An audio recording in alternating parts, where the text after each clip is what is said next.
Mr. Eric White. Dude, are you ready for episode 141 of the Drag Drive Repeat show presented by Summit Racing? Man, I don't know how you get ready for a night like tonight, to be honest. It's going to be wild. The Canadian invasion is here. We have more horsepower than the Canadian Mounties, is all I'm going to say. That's all I can come up with for Canadian stuff. These guys are going to be awesome. There's a plethora of people backstage to come on. Just backstage right now, we've got Steve Groeninck, we've got Isiah Williams or Brett from the shop, we've got Sheldon Root, we've got Trevor Branden on, we've got Rich Guido back there, we've got Raj, Chris Hein has been messaged to see if he wants to come on, and Shaun Umscheid is going to be, he's been messaged as well to see if he wants to be on. So it's going to be kind of crazy. I can't wait to talk about some of this stuff because Canada is like the third most event hosted country in the world. So Australia has now overtaken them. So we got to get some more Canadian events. But a lot of these guys, or I think all of these guys, have been south into the US to do an event with us here. So I can't wait to hear some of these stories. I can't wait to get into it. So, Mr. Eric White, we hit the intro and let's do this thing. Yep, let's go.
All right, guys. Like I said, welcome to episode 141 of the Drag Drive Repeat show presented by Summit Racing. Tonight is the Canadian invasion.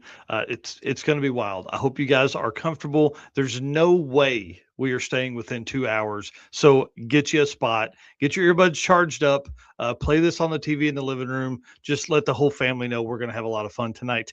If you don't know, my name is Mike Narks. I'm the host of this show and the news that happens on Saturdays. So at least 3 hours a week, we are live right here on wherever you're watching this to talk about all things Drag and Drive, every stats and stories, news and entertainment from the Drag and Drive community, I guess is probably the best way to say that. My right-hand man, Mr. Eric White, my co-host. What you got going on, dude? I am Eric White, co-host of both the show and the news. Typically doing photos, but like I said before, this is kind of the lull of the year where I don't got any photos going on. So plenty of artwork being created for the circuit. So racer cards, route stops, sponsor posts, all that kind of stuff. I've been hammering away at in the background, getting that stuff ready. I think, what did I tell you the other day? It was like 125 pieces so far that I've created. So we've got a ton more to come over the next 60-ish days until the circuit. Oh my gosh, dude. That's scary, man. It's scary that we're so close. There's a lot of stuff happening, and we actually don't have a circuit update this week because there's just been so much that's like it's like almost there that I can't quite make a post about it, or I can't quite tell everybody about it yet, but there's a lot of stuff that's working. So I'm excited about that. Well, dude, it has been crazy, and I'll tell you, we can't do it without our race car friends, man. These folks out here in the world just helping us do whatever we do and do it at another level. It's been kind of awesome. There's some articles that are going to begin dropping that are actually being helped pushed forward by one of our race car friends. So I appreciate Rodney Reeves out there with a great idea, and we're just taking it to the next level with his help. So I'm excited about that. And of course, our sponsors, man, can't do without these guys. So if you guys are shopping, hit these folks up. Summit Racing, of course, we have an affiliate link. You guys can go right to our Facebook page. It's one of the top pinned posts there, or any Summit Racing. Anytime you see Summit Racing on our website, dragdriverepeat.com, you can click on that. It takes you through.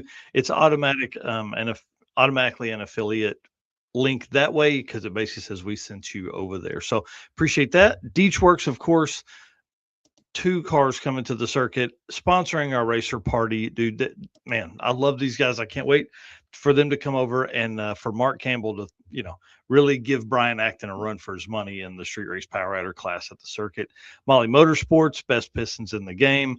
Driven Racing Oil, another folks there in Memphis. Hopefully they're going to come up to the short circuit there because we're only about an hour from them. At George Ray's Wildcat, they're based out of Memphis, but you can find them anywhere and everywhere. Jay Howard's Cams in here talking about all kinds of valve train stuff.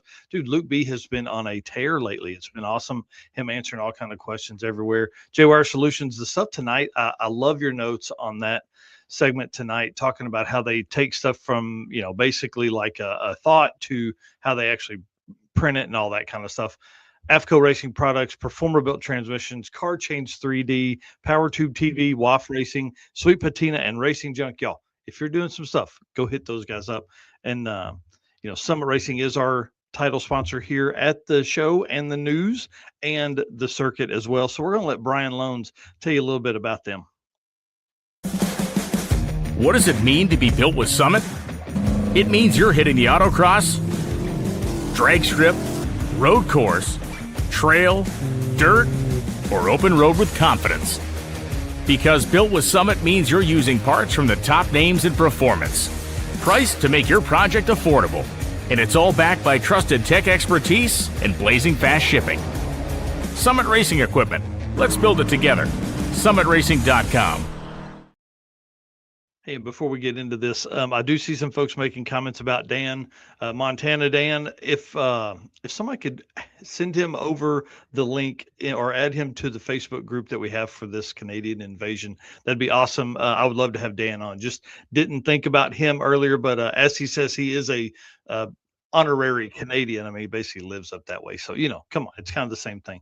So it's going to be kind of awesome. This is going to be fun tonight. Dude, I'm telling you, it's going to be a blast. And one thing else that I saw on Summit, this speaks to me, right? It says, what's the moment you officially became a car person? John Scholes there says, when I decided I hated money, thought that was pretty funny and fitting as well. But one of the other comments, there's like 350 comments on this post. One of the other comments, Corey Marchowski says, hearing a turbo spool up for the first time. And I think that's like, I was a car guy before that. I was interested in cars and all that stuff. But as like a 17-year-old, this guy had a Cyclone that had turbo upgrades and all this stuff. And he launched out in front of this spot that all of us high schoolers used to hang out. This guy was probably in his mid-20s at the time.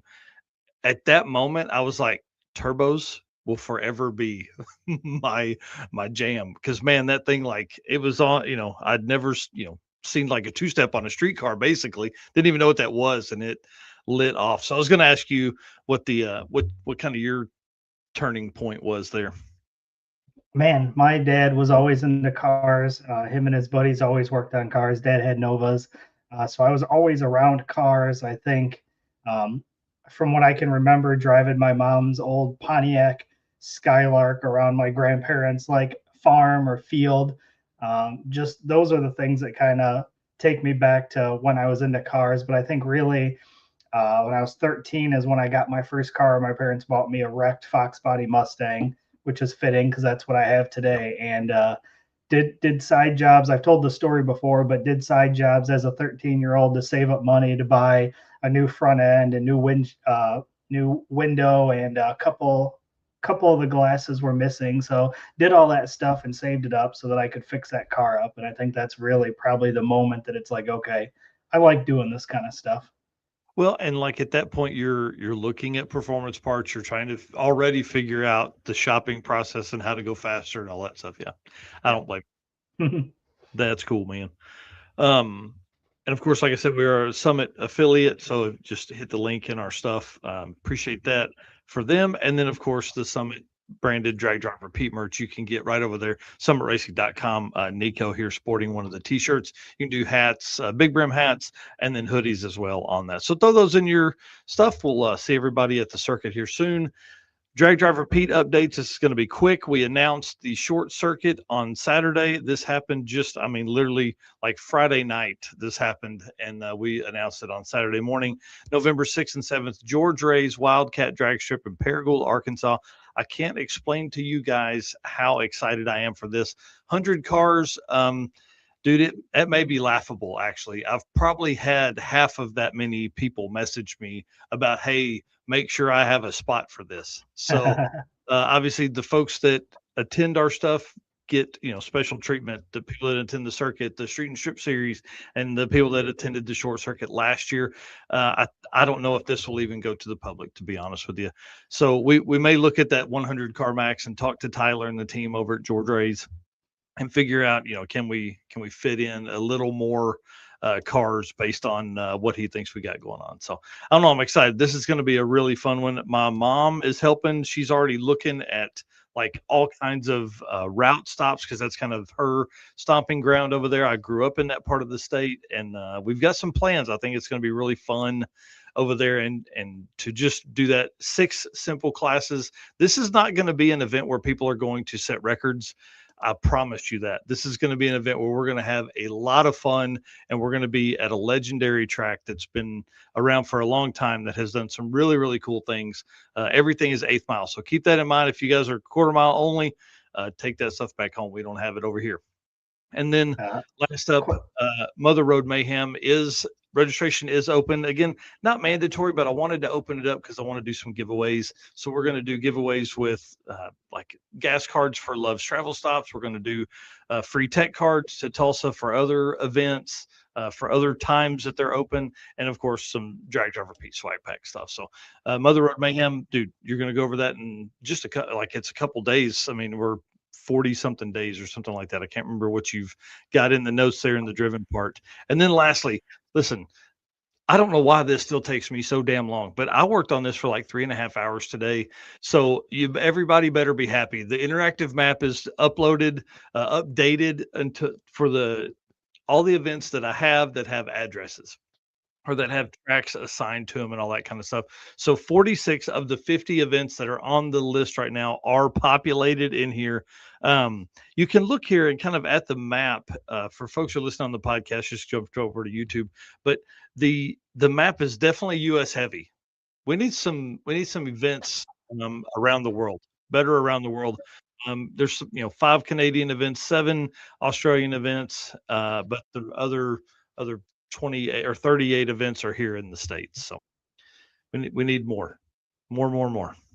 I had a question here from Robert saying the circuit, is it scheduled drive in the AM or evening? Event schedule with dinners and parties imply morning travel. Yes. So mid-morning racing, 10 to 3 racing, and then driving after that. So yeah. I want to do some evening racing. It just is so difficult if you're trying to get, like this year we're Tulsa to Oklahoma City and back. We may look at that for next year and just do a Friday night, Saturday night, Sunday afternoon kind of race deal. That'd be cool. Yep. All right. Well, let's jump into the Driven Racing Oil stuff. We'll talk about upcoming events. Hey, it's Brandon from Fort Smith, Arkansas here. Driven Racing Oil is a performance engine oil that can do it all. GP1 is the ultimate oil for any race or performance application. Whether launching hard at the drag strip, enduring the extreme heat of off-road and circle track, or pushing the limits in top-fueled drag boats and demo derbies, winning racers choose GP1. Compatible with engines from classic hot rods to cutting-edge race machines, GP1's unique surface cleaning and high zinc formulation ensures superior wear protection, particularly for flat tappet camshafts, while solving issues like cylinder washout with methanol and ethanol fuels. Crafted from the legendary Bradford, Pennsylvania base oil and enhanced with state-of-the-art additive packages, GP1 offers the best in protection and performance. Yep, and definitely use that code DDR10 here, like Dustin's saying, to get 10% off of anything that you order on the Driven Racing Oil website. So if you're picking up Driven Racing Oil for the season, use that code, save you a little bit of money. All right. Well, the first thing you've got something here before that. So Cruise and Lose 2026 is the dates have been announced for 2026. So 80 cars, August 21st through 23rd at Kearney Raceway Park. So this just came out within the last couple days. It was just posted. Maybe Monday night, something like that.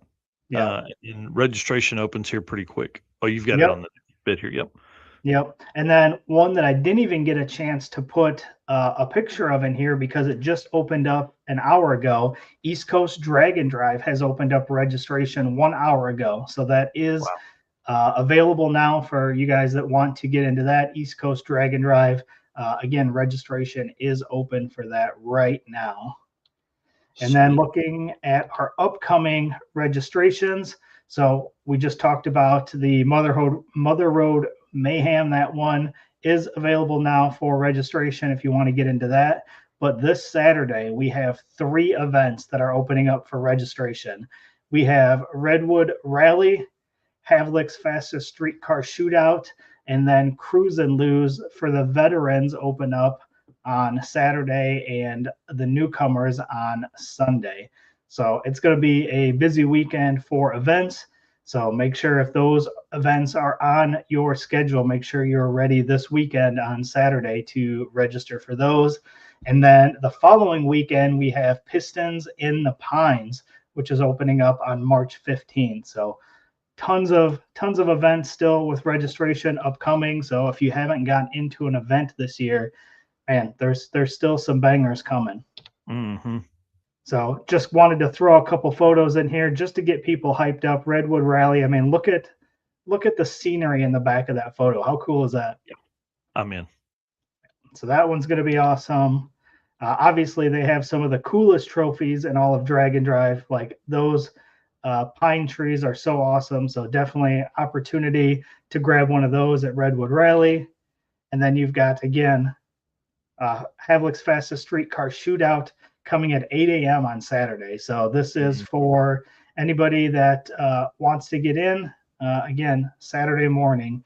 And I mean, look at the cars that this event brings out. I mean, it is wild. From going the last few years, this is truly one of my favorite events. Just the type of cars that bring out are cars that have been sitting for years, that are old Pro Street cars and old bracket cars that people are bringing out that have been sitting for 20 years. It's so cool to see these guys come out.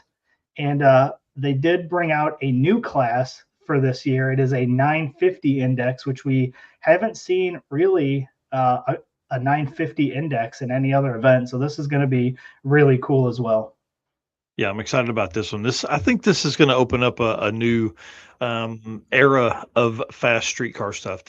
And we always talked about the fast car only event. I mean, this is turning into that. Yep, 100%. And then so moving into our March events, the first event kicking off in March is the Road Trip Drag Challenge #1, which is March 27th through 29th at Warwick Dragway. That is only 23 days away. So we talked about that lull of events from Sick Week. We are 23 days away from our next event. So we will get that itch for some Drag and Drive news of events coming up real soon here, 23 days. Man, so close. Yep. And then that moves us into, well, I threw these in here just because they have some really unique cars. That is at the Road Trip Drag Challenge. So I wanted to showcase some of the cars that you'll see at an event like that, because it's not like anything that we see at the events we have here. So these were a couple I grabbed off of their Facebook group page, and man, really, really cool. Seeing these kind of cars makes me want to go to one of their events. So bad. Me and you, we need to just make that trip. Yeah. And then moving on to our April events. So April, we've got a few events coming up. We've got Streetcar Bragging Rights, which is not really a drag and drive event. However, there's always tons of race car friends, drag and drive racers that are in this. So we do still highlight it April 15th through 18th at Rockingham Dragway. That is 42 days away. So coming up real soon, and April is full of events. So then the Redwood Rally Chaos Cruise is coming up April 18th and 19th. Again, meeting at the Players Pizza and then heading over to Samoa Drag Strip. That one is 45 days away. I think I got some pictures of these in here too. So streetcar bragging rights. I grabbed a couple of these photos. Obviously, these are some names that we know. John Mankia signed up for Little Gangstas. Jimmy Reinhart, Tommy Hoskinson, and Cameron McCucci. Obviously, all racers that have been in drag and drive events in the past. So this is just highlighting a couple of those that we talked about. And then the Chaos Cruise. I mean, look at that picture on the left there. Like, can you imagine how cool that is with the, the water line right there? That's pretty awesome. And then even the picture on the right, like looking at the scenery on this one, like Redwood Rally has some tracks for sure. Yeah, I'm all over it, man. My daughter and I were talking about it last night at dinner, actually. Yep. And then we go into, after that, we've got the Mother Road Mayhem, which is April 19th. That is at Tulsa Raceway Park, which is only 46 days away. So again, another one that is coming up very, very quick. And then Carolina Drag Cruise. This one is April 22nd through 26th at Shadyside Dragway. Again, 49 days away. So in the next 2 months, we have some events that are going to be hitting. Oh, dude, I love Larry West's car. That thing is so nice. Yeah. And then finally, to round out April 30th through May 3rd is the Circuit 2026. Again, Tulsa Raceway Park. We are 57 days away from the Circuit 2026. How does that make you feel? Stressed, man. Stressed. Very stressed. Yeah. So obviously, had to grab a couple photos from that event. Obviously, we have a ton of fun at the circuit. So if you are going to be there, you are going to have a good time. I promise you that. Yeah. 100%. It's not going to be any cooler than this year. We're going to a whole different level with stuff. The 40-mile-an-hour go-karts are going to be awesome. The route stops we have planned are awesome. It's going to be a great year for sure. Yeah, absolutely. So that leaves us, like you said, with 50 events so far on the 2026 schedule. And you guys all just seen that interactive map. Again, you can find that at dragdriverepeat.com/event list-2026. And the link for that is in the chat right now. Yeah, man. I've got to get a better process figured out, but there's so much info that you've got to put in there, like the track's address. You've got to get all the photos. You got to do all the stuff so it looks right. I like it. I hope people are using it. I hope it is helpful. What I really hope the interactive map helps with is as people jump into, find our site, that they're looking for event lists and where they're at. If someone didn't know what Thunder Valley Raceway Park was, or, trying to think of some of the other names that aren't necessarily like, Tulsa Raceway Park's pretty easy to know where that one's at. But George Ray's, you have no idea where that's at. So you would see it pop up there and go, oh, hey, that's pretty close to me. So we have some plans for the map. I think there's some other pieces that we can do that will help bring out some more spectators and more fans and more racers. Yeah. Absolutely. So again, appreciate Driven Racing Oil for being a part of this. That is the event updates. And again, code DDR10, get yourself a 10% discount on the Driven Racing Oil website.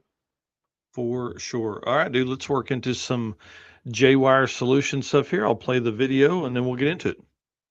What's up, guys? My name is Cole from Fort Worth, Texas. Expert car and marine wiring solutions that you can trust. J-Wire Solutions can wire and plumb your hot rod, your race car, hell, even your drag and drive car. Plus, they offer products to make your driving experience way better, like their blinker module that is just a must for all drag and drive cars. This module will allow your rear turn signals to continue to function while the brake pedal is applied, just like stock. Find all the details at jwiresolutions.com. Absolutely.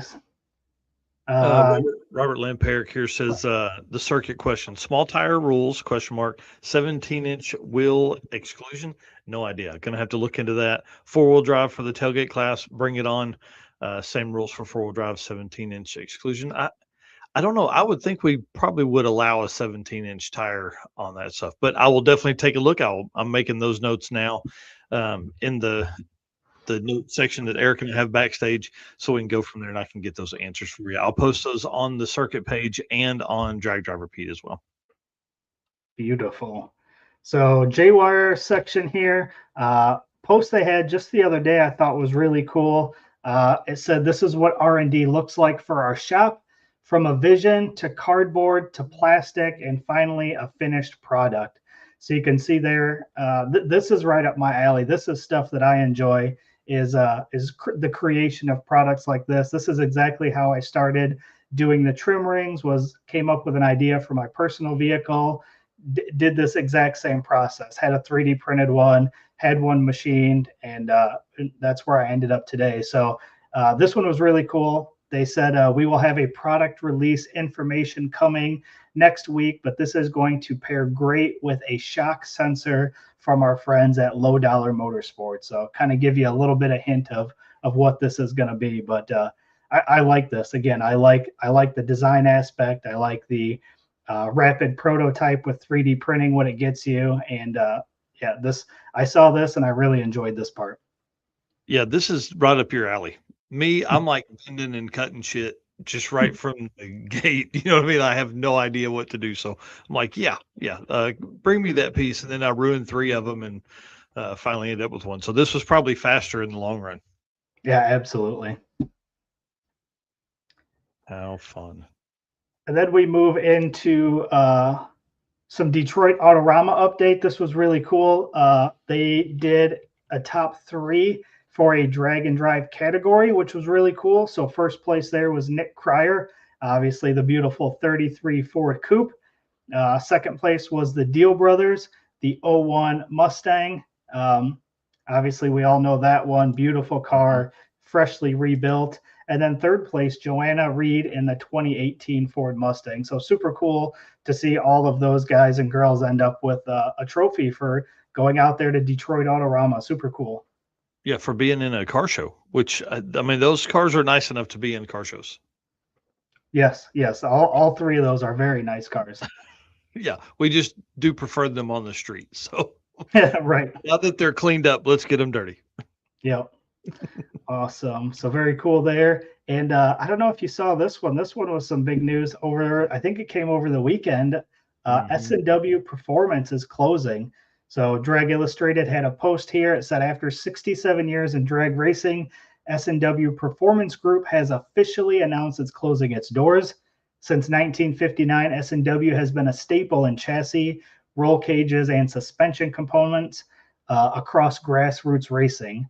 Months of order delays, internal struggles, employee departures, and financial strain ultimately led to the difficult decision, which, to be honest, those are the same struggles we see in every industry right now. It's just kind of crazy. So the company says all pending orders are still being worked and refunds are being processed. A final inventory sale at approximately 40% off is coming soon. So I thought this was wild, and I grabbed a couple pictures. And when you and I were at Midwest Drags back in 2023, this was one of our route stops. Yeah, and dude, we pulled in at like 5:05. Like I rode with Polly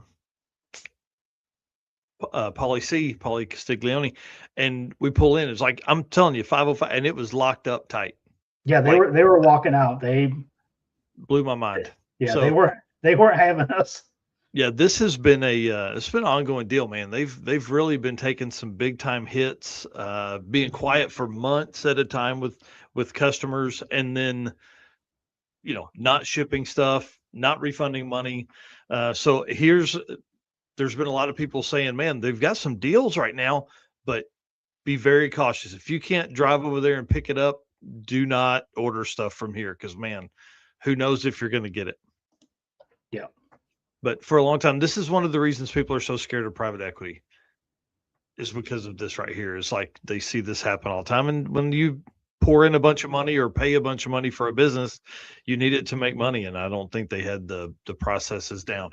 But some of the people that were here actually went and started another building, like doing the same stuff they did here over there. So we'll let people find their own names or their own name and all that kind of stuff. Buckeye Skips here says they are a great bunch of guys at S&W.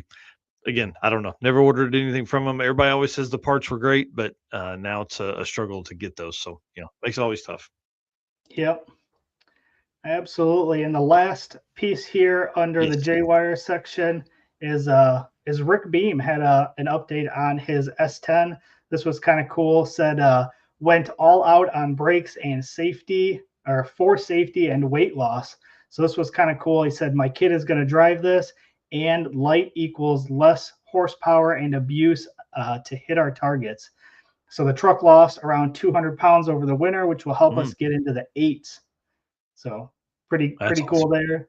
Still have the last pass 905 hanging over my head, and it was far from a clean pass. And now I see my throttle body was only opening at 87%. So after I read this post and grabbed a couple photos here to use on the show to just show some of the updates, I went back and looked, and at 6 Summer, Rick was in the Pro DYO class with a 9.987 average. So with that, he's talking about getting into the 8s. I know he said he had a pass of 905, but that seems like a pretty big jump. That's a big swing, man. I love it. Yeah, 200 pounds and more power. Come on. Yeah. That's what it's about. And dude, there's no telling what that last 13% of throttle was worth. Right. Exactly. Well, one thing you don't have here that we have that I don't know if anybody else has seen, but Grid Life, the drifting and kind of event thing, has sold to a private equity firm. But again, it's kind of like the BTR sell to private equity. Sounds like it's a bunch of car guys. So I don't know. We're going to see what happens on that as well. We're watching that too. Yep. So kind of interesting. Yep, for sure. Dustin Carlington here says 8s. I almost want to be a fast boy, but man. And then Bob Gruber in here saying hi to Raj and Rich, who will be on here momentarily. Actually, we're going to start bringing folks on here any moment. Yep. So that wraps up our J-Wire segment. So again, appreciate J-Wire and everything that they do over there. Obviously, they've got the what do they call it for the LS water pumps, so you don't have to run the little reroute. Heater block off. Yep, the heater block off. So that's a cool product. Obviously, they've got the tray to hold your tools for the Holley high ram intake. So bunch of cool products over there. Again, hit those guys up and see what they can do for you.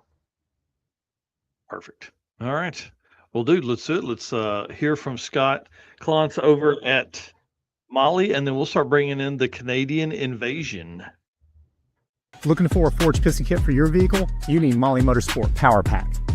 What is Power Pack? It's the ultimate forged piston kit that comes complete with pistons, performance file fit rings, hot string steel pins, and clips, all engineered to work together, so all you have to do is build something great. Find your Power Pack at mollymotorsport.com.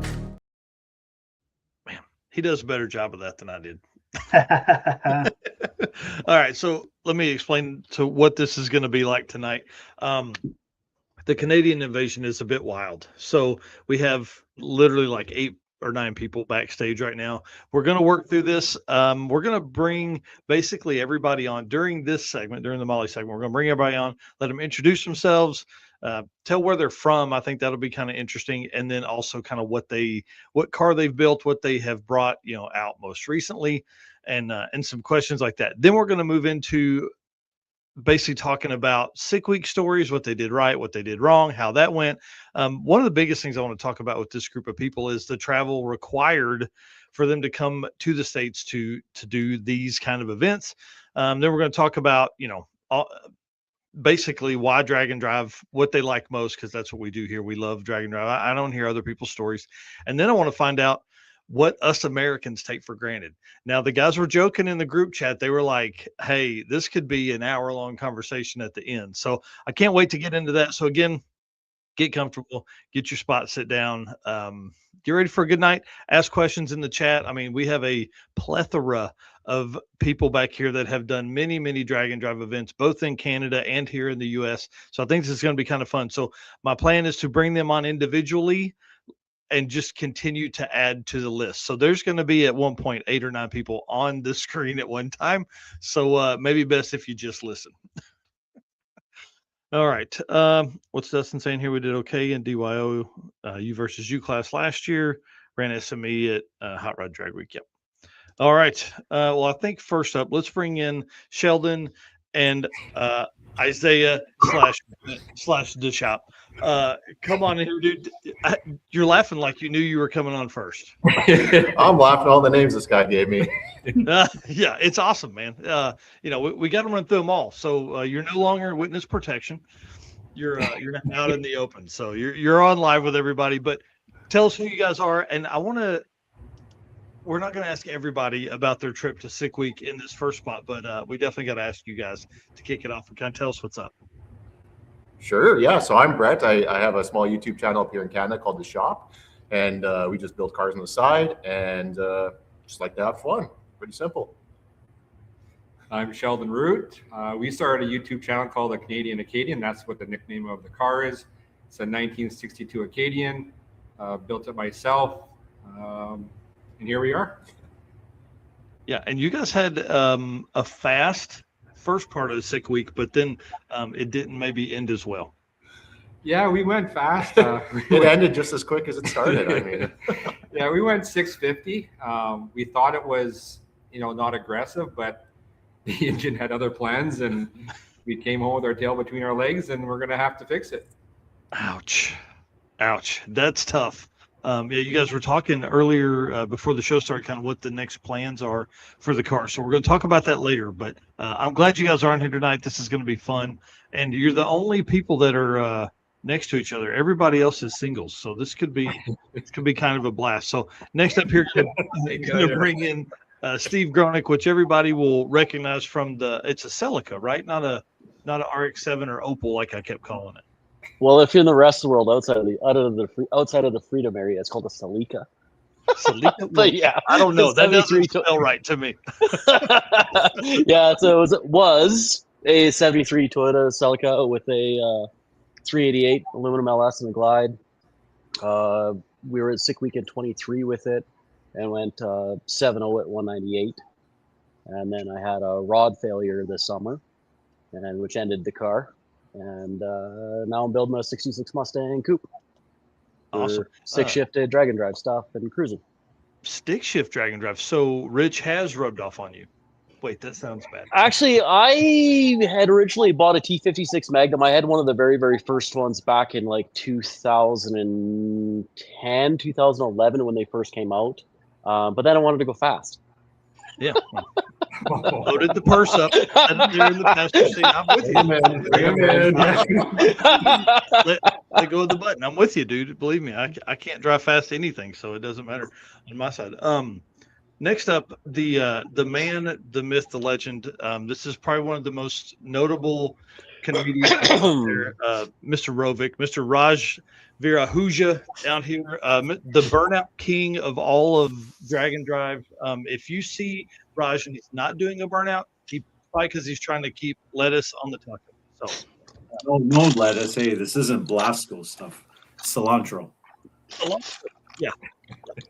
Hey, sorry, I'm used to Taco Bell tacos here in the States. Not that good. No, the States has great tacos, but no Taco Bell, man. Raj drives a Olds 442. That's one of the coolest cars that's out there, man. I'll tell you, it's loved by many. Thanks. Yeah, it's a pretty sweet car. Yeah, I want to talk about the history of it here in just a little bit, but tell us how fast you went at Sick Week. The best was an 878, 152. Not on that pass. It was another pass that did 152. So the car's got a lot more in it. So it's getting there. Man, that's awesome, dude. You've gone from, I remember that car you were hunting for 10 O's in that car last year, right? Or maybe year before? No, 2 years ago. It started off at 1080, 4 years ago. And every drag and drive, it's got better. Its average has always got better.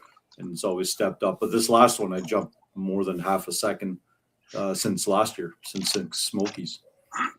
So way more power, way more nitrous, and better suspension pieces or something. You did something else too, right? Yeah, a little bit. It's not better. I just braced up the diff because I'm still running a stock 12 bolt from like 1967, 66, So I put a little bracing on there because I tweaked a little bit of the axle. We saw that. My buddy JP fixed that, and then we braced it up. Well, he didn't. Another Advanced Chassis shop did it for me on the way to PRI. And then we didn't really change the power level yet. We just upgraded the system to be more efficient. So I got a whole bunch of Fast, all their Russell fuel lines. They got these new badass solenoids at Fast. So I got a hold of those and all their jetting and stuff. And that actually is what made the difference It's the same jetting as Six Smokies, and I went half a second faster. Holy crap, dude, that's awesome. Yeah. Wow. Cool. All right. Well, let's keep rolling because I basically, you guys all have stories that will, like I said earlier, grow. So let's bring in another stick shift master here, Mr. Rich Guido, probably known best for the GTO, probably known best for driving your stuff everywhere. You've kind of created a movement, man. More people are putting more miles on their car because of you. And they should. These 10-second cars that trailer to events, like, come on. Like, what are we doing? Yeah. Because here's the thing: like a car like that's probably getting about the same mileage your tow truck does. Like usually it's way less tires to blow too. All these trailer tires that blow on the way home, I just kind of giggle. But well, tell us a little bit about the GTO. Yeah, it's a 65 GTO on sick week. I just turned 200,000 miles since I restored it. It's been 828 at 174, but it's only got an 850 cage. So, streetcar bragging rights, the cage rules might be a little different. So we'll see just how fast we can get it to go. And most importantly, see if I can drive it back home afterwards. But it's Pontiac powered 525 with currently a 94 millimeter turbo that might stop and get modified on the way to streetcar bragging rights to see. Might get a little upgrade. We'll see. Nice. Man, that's awesome. 200,000 miles is a lot no matter what car it's in. But to do it in that car is pretty damn cool. Pretty damn cool. Yeah, it was lots of fun. And we were three deep going down there too. So it had a back seat, full interior, and heat. So the heat was key for sure. Right, that's not the first time you've done that. You've given rides to like Kyle Williams, Blaine Stark rode with you guys one time. I mean, like, dude, it's amazing what you're doing with that thing. Oh yeah, Robert, I do still have your pry bar. It'll be in my car, so when we're in the same event, you can have it back. That's awesome. Yeah, that pry bar has been across the country. It has. Yeah, it's got lots of miles on it. Yeah, Jeremy Ortiz saying streetcar bragging rights going to be full of streetcars. Can't wait. Yeah, I'm very, very disappointed that I'm not going to be at streetcar bragging rights. It has. That's been one that's eluded me so far, and it was on my schedule, but we had to move back to Mother Road Mayhem 1 week, and it stacked them up, sadly. Oh, Brian Ekstrom saying that Raj signed his tacos. Man, that's what I got to have next. His tacos and burnout shirt. Yeah. Oh, dang it. I won't even sign my tacos. All right. I can do that if you want there, Mike. Yeah. Yeah. Perfect. I'm in, dude. Bob Gruber in here taking notes about stick shift stuff, another stick shift 850 racer. And I do want to point out that Rich Guido actually made the quickest pass in an 850 class, street race 275. Yeah. Sick week. His first time in that class makes the best pass of the class. So, stick shift to the front there. All right. Yeah. Next, we're going to bring in the quickest GTR in all of Drag and Drive anywhere in the world. Doesn't matter. Mr. Trevor Branden on here was on last week. Got to hear some great stories from you. But, dude, you can't have the Canadian invasion without 7,100 mile round trip. Mr. Trevor Branden on here in the GTR, who left the car in Atlanta and is going to cruise back with Raj and Rich. Yeah, that's the plan, is fly down with the wife, and then I don't know how she's going to handle driving back, especially chasing Rich and Rovic, because they go pretty fast, and it's going to be really loud with a high revving motor of mine. Yeah. Hey, one thing we did ask last week was how much power does that car make? It made 1811 at the rear wheels on Sisio's dyno. That's insane. That is insane. I can't imagine 1,800 horsepower all-wheel drive launch.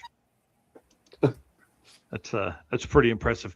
And then let's bring on Mr. Ramsey. He is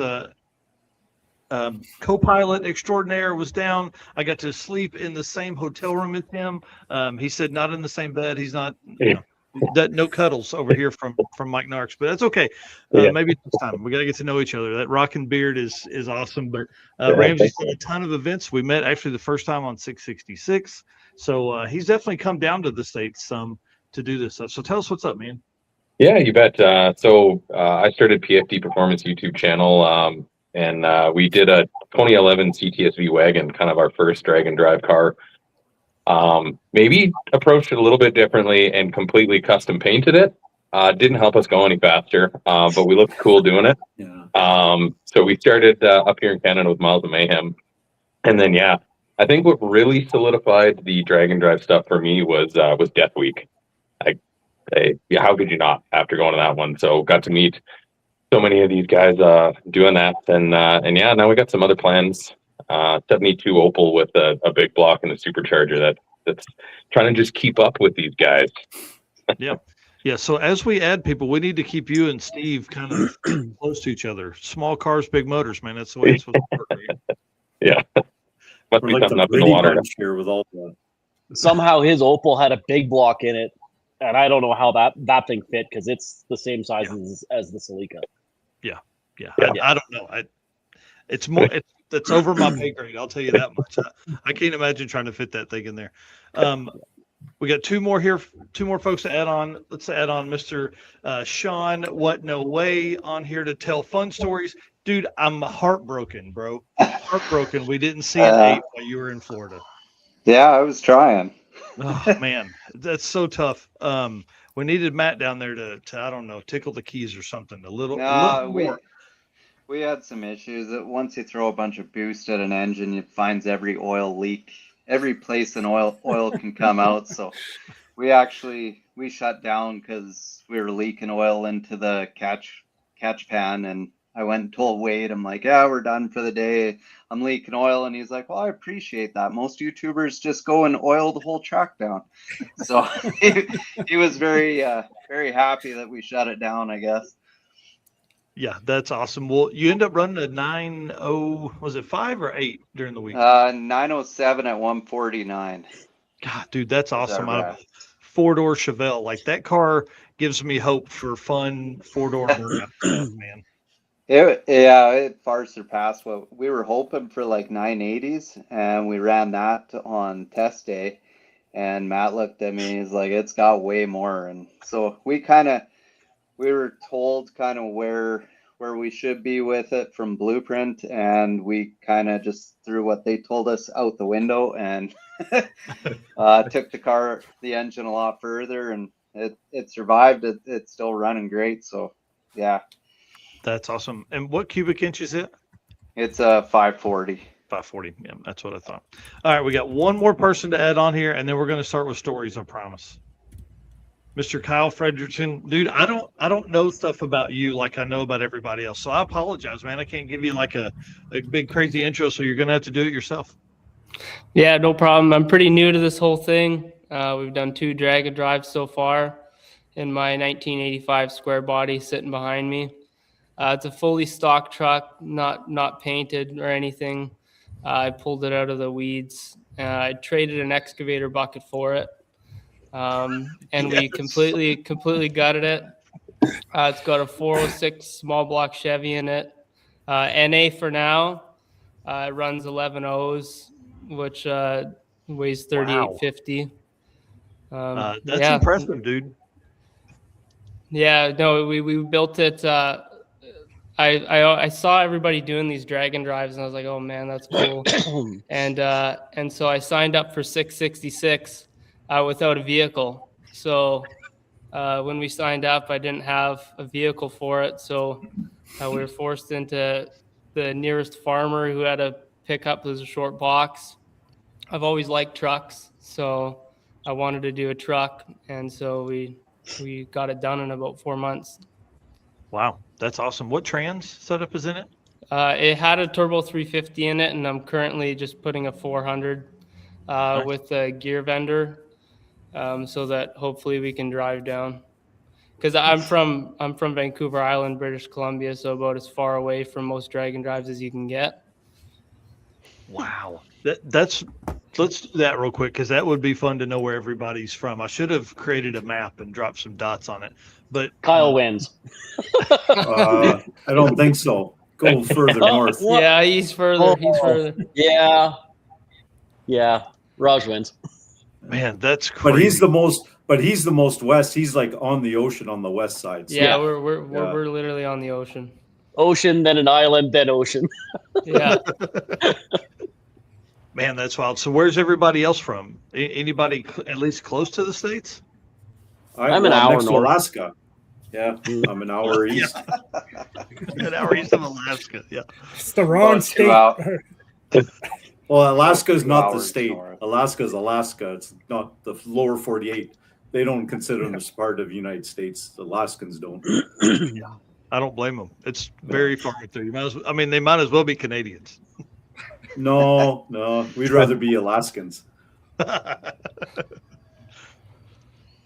Dan Nissen in here says, "You're going to tell us how to say. How do you say EH? Hey. How do you say that? Hey. How's it going, eh? Take off, you hoser. That's And awesome. shout out to Mongrels, another Canadian. He helped with the Volvo build when we did that down in Arkansas. Yeah, man, a lot of Canadian hot rods, dude. Yes. So for you guys and the folks that are watching, what's the normal mileage you put on your car to come down to an event here in the States? I trailer mine. Well, I know. I mean, but even that, I'm not like, a psycho like Rich. yeah, driving enough at the event, right? Yeah, that's right. I think we were like 2,800 miles, somewhere around there to get. Yeah, one way. Yeah, and I think the 66 and Smokies was about 2,500 to 2,600 for us.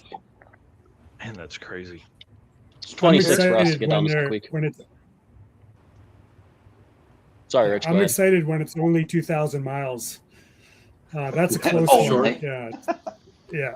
That's Sick one week way. was one way. Yeah, 3,000 for sick week. Streetcar bragging rights will be 25, 27, somewhere in there. You just count it by days usually. How many days does it take to get Yeah, there? how many days That's the easiest way. Big Sky. Short Right. ship. Yeah, Big Sky will be short for you guys. It'll only be like 1,000. That'll feel weird. Yeah, it's like it's 8 hours. Yeah, I'm excited. That one's on my list for this year. I've never been to any, that part of the country at all, and I'm kind of excited to go up there and see some, big. I've been to Denver, but big mountain, big sky stuff up there would be pretty cool. If the weather's great, the scenery is just gorgeous down there. Yeah, it's a wicked event. That's awesome. How many All right. laps did you do that first year? 16? 16? That might explain last day why my dip is angry. Weren't you the same car down the track like multiple times in a row? Yeah, I think so. I was just trying to keep everyone entertained. Keep the track approve. hot. Yeah. All to try and get within 1,000. Yeah, it totally made sense. Yeah. Man, that's tough. Okay, so that kind of tells everybody who is here, a little bit about them and all that kind of stuff. I want to jump into the question side of stuff as we move here. I want to know why you built the car you built. So if we can run through this list while I turn the heat off in this room, because I think it's like 80 degrees in here and this hoodie is killing me. So talk amongst yourself, tell those stories, and I'll be right back. Well, let's start at the top there. We'll start with Sheldon and Isiah. I don't really know why I bought this particular car. I had a chassis guy, older guy named Bob Forsley, and he told me way back in the day to either build an F-body or a Chevy 2. So one day I came across this car. It was sitting in the bush for $300. It was an Acadian, and I said, hey, why not? So I bought it. That was about 30 years ago, and just started working on it about 2008 is when I started working on it. Did the chassis myself in my garage. do all the, fab work, all the wiring, tuning. Only thing I haven't done in the car is paint it. So everything else I've done, and I'll probably die with the car. So it is what it is. I'm not going to change it. I'm just going to try to keep making it faster and try to keep it alive. Awesome. Awesome. So I got a 66 Canso, and it's an Acadian as well. It's been in the family for over 20 years. My uncle had it, sat in his yard, and another gentleman I know, he started posting it on Facebook saying this was going to be his next quick flip, and he was going to buy the car and flip it. And I said, absolutely not. Went to my uncle's house, cash, bought the car, and it took me 10 years to drive it for the first time. And I started off doing Miles of Man, which is our Canadian drag and drive, and took the car to Sick Week last year, and then I joined Sheldon this year. So, yeah, that's awesome. All right, Steve. I used to be an import guy, rear-wheel drive Toyota Corollas and stuff like that, and did a lot of autocross, Solo 2 road race stuff, and kind of the drag racing, and found this 73 Toyota Celica sitting in a farmer's field that had been parked there for 27 years. It was parked in 1984, and I found it in like 2009 or whatever. So 23 years.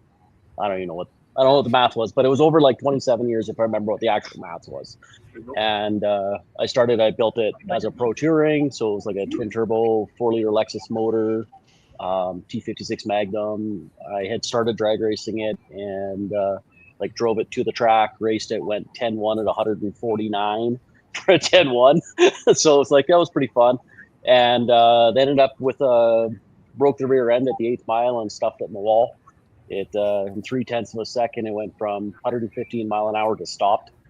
And so I rebuilt it into a 25.2 chassis, turbo LS, power glide, 9-inch, everything. Did it all in my garage. I've always done everything except paint. Sometimes I do paint, but built it all myself. And then this summer I had a connecting rod let go on the 3rd pass with a new set of rods, and the car's no longer. So building a 66 Mustang Coupe as a Resto Mod Pro Touring and drag and drive car. Wow. That'll be cool too. Should be fun. All right, Raj. 2010 GTR. I've had it 15 years. Traveled all over, did a lot of road racing and rallies. Changed it over to drag racing back in 2016, and now it's just fully drag and drive specialty car. That's what I'm Awesome.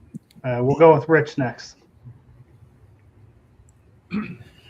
Yeah, I didn't have any good advice, so I didn't build a light car, which would have been way smarter. But I had a 69 Firebird convertible that was going too fast for a convertible. And then my brother found a couple of GTOs, and I knew I wanted a stick car because I didn't want to have to carry a purse. And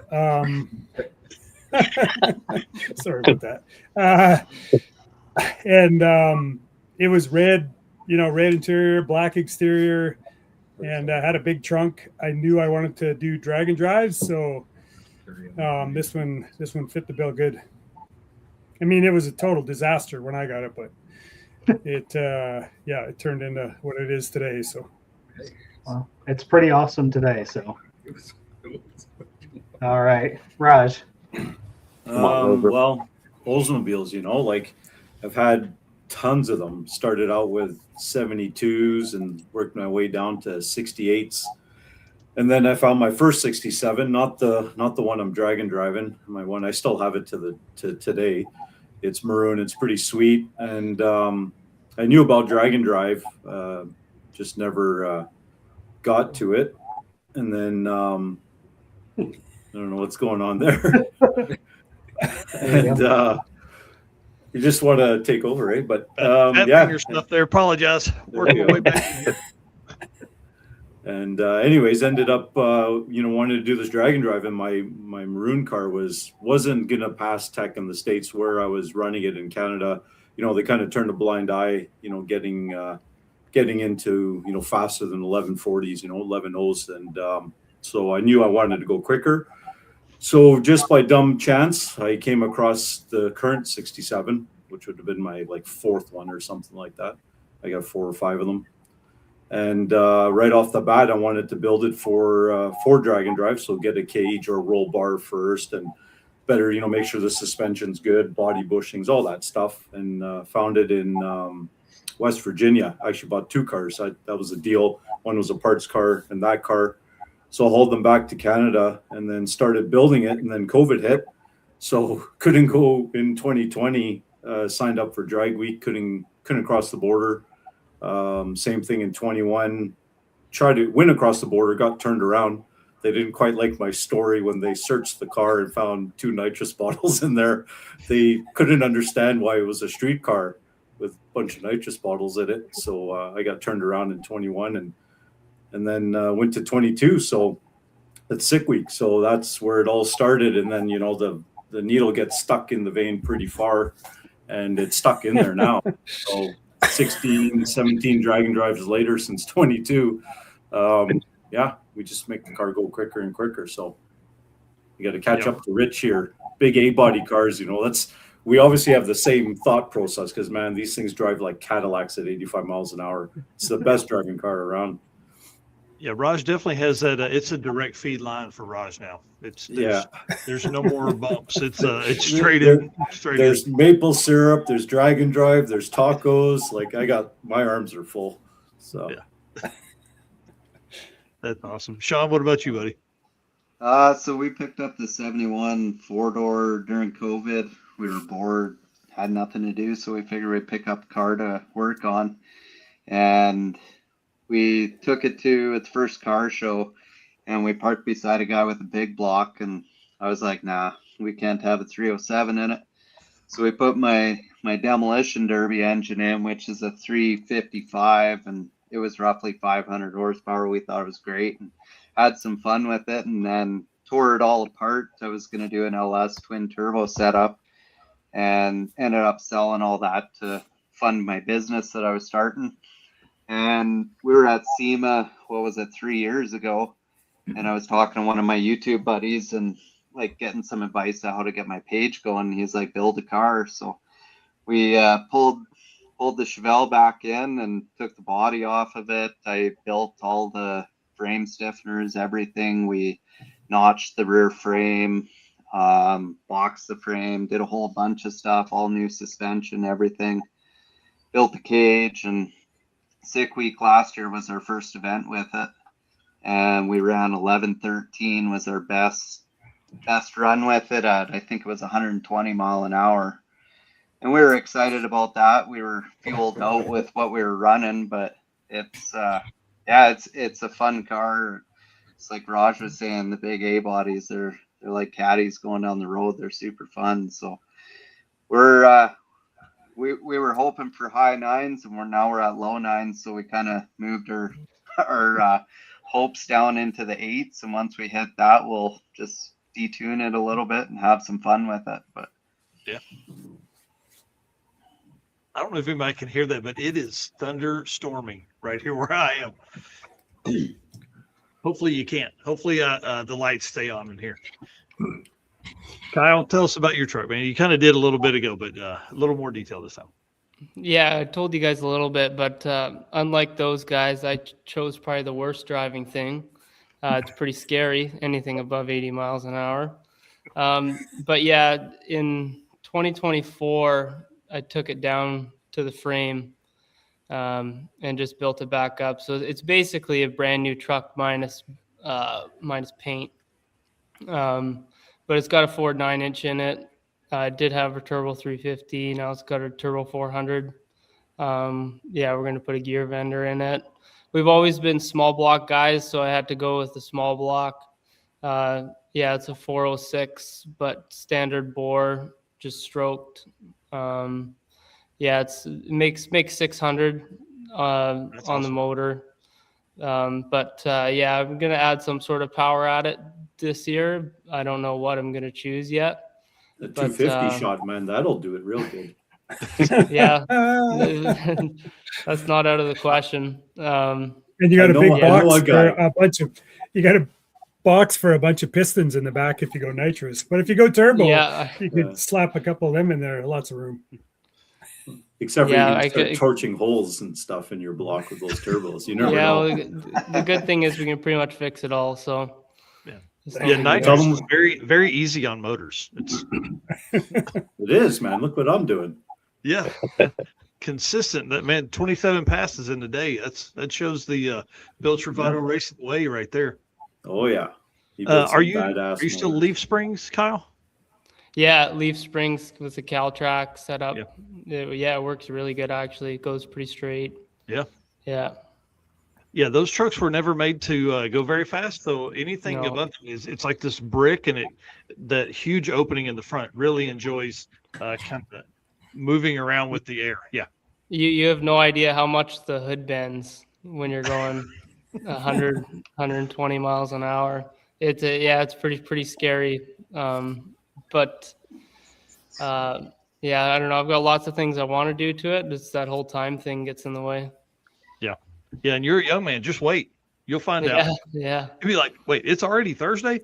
Okay. Well, real quick, let me go through and kind of halfway through this and thank our sponsors and stuff like that. And we're going to jump into some more fun stuff. I want to talk about Sick Week next. So be kind of thinking about that, you guys. So, all right, guys, thank you so much for being our race car friends. Hit the share button. We've got literally, we cannot fit any more people in here. We are literally at our limit of what StreamYard will let us bring in. So just know that we're about to give you the Canadian invasion. So thanks for being our race car friends. Thank you for being here. Thanks for the comments so far. And thanks to our sponsors, Summit Racing, Deechworks, Molly Motorsports, Driven Racing Oil, Howard's Cams, J-Wire Solutions, AFCO Racing Products, Performer Built Transmissions, and Car Change 3D. We appreciate all those guys and all the stuff they do for us. So if you're shopping, please go hit them up, try and spend some money with them, and tell them you saw their stuff here on the Drag Driver Pete channel. All right, Mr. Eric, you want to do the Deechworks ad read there, sir? Yep. All right. So Deechworks is a leading manufacturer of high-performance fuel system components. The DW product line includes fuel injectors, fuel pumps, pump modules, fuel rails, regulators, filters, lines, fittings, and surge tanks, all engineered to support power levels ranging from 400 to 3,000 horsepower and beyond. With a focus on engineering excellence and industry-leading customer support, Deechworks continues to drive the future of high-performance fueling. And again, code DDR10 will get you a 10% discount at Deechworks.com. So if you're looking to purchase anything there, be sure to head over there and use that discount code. Still, you decided no words. All right, so back to Sick Week. I think most everybody was there. Kyle, I don't think you guys made it down, did you? No, couldn't make it down this year. Yeah, I was just I don't remember the truck, but I didn't know if you guys were there. But most everybody here. So the first question I have for you guys is: did you go fast? And is it because it's the air was so good and it was cool down there? That's kind of my first question. So did you go fast, and was it because of the temperature, or did you just upgrade a whole bunch of stuff? Do you want me to answer this? Sure. Is 220 mile an hour fast, and I'll steal all That's glass? pretty fast. That's fast. Yeah. No, we didn't go fast because of weather. We had been working on. I mean, the weather helped, but we also had a bunch of boost still in our pocket to make it faster. But we've been working on the chassis and working on the trans and converter and all that kind of stuff, trying to make the car basically more efficient and go faster with less boost. So we did go fast. It's kind of what we were kind of expecting to go. You don't say that before you go, but we were hoping to go mid sixes, and that's what we ran. But we just needed to do it more than 2 days. Damn it. Yeah. And then Steve, you got to hang out with you guys at where were we at Ace that night? Probably, yeah. Yeah, I think we were at Ace. Hanging out with stuff. Repairing the steering shaft on the coupe. Yeah, I had to weld the steering new joint back to the shaft because it had fallen out. I went down with Chris Hein in his 33 coupe, and the car's limited to 850 cage, and it's been significantly faster than that. So we were on the struggle bus a little bit, trying to slow down a fast car, and faceplated T56, when you don't have enough power against the or torque against the transmission, it likes to pop out of gear really easy.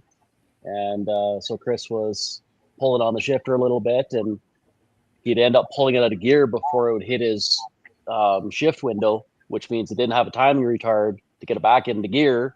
So he kept blowing like third gear all the time, and we were solidly in third place anyway. So we just started running it out and then dumping the laundry at the back end because, yeah, just put more power in it and dumped it. I hit the brakes early, so yeah, it wasn't really. The weather was it was way warmer at home than it was down there. So, yeah, it was insane. It really blew my mind. We kind of got to talk about that with Ramsey a little bit. He co-piloted with Chris Wozniak, who I guess y'all probably had the slowest car that was there out of this grouping of people.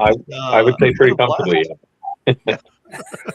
Yeah, every time I saw you guys, you were having a good time, though. That's what matters, right? Hey, that's absolutely what matters. And yeah, we ended up kind of getting a little bit competitive in the dial your own class there, and went into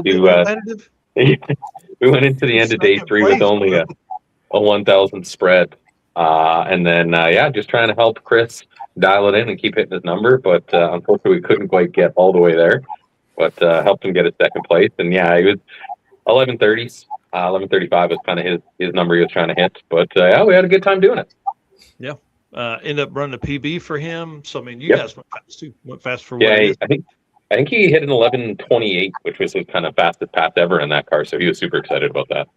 Yeah, and he's another guy that does it the hard way, naturally aspirated. So, hopefully one day we can talk him into a little bit of nitrous, dude. Just like Raj, what kind of nitrous is working on him for a long time. Nothing. A 150 shot, it'd be easy. We wouldn't have to do much. Yeah. Just open the bottle, it'll do it. It'll take care of itself. It'll take. Yeah. He's watching, I'm sure. Chris, we'll just set you up. Don't worry. It's easy. Yeah. Right. Mr. Trevor Branden, dude, you went real fast all week. Yeah, I ran PBs pretty much 2 of the 4 days that I got to run. I didn't get to run that one day because it was too much of a crosswind.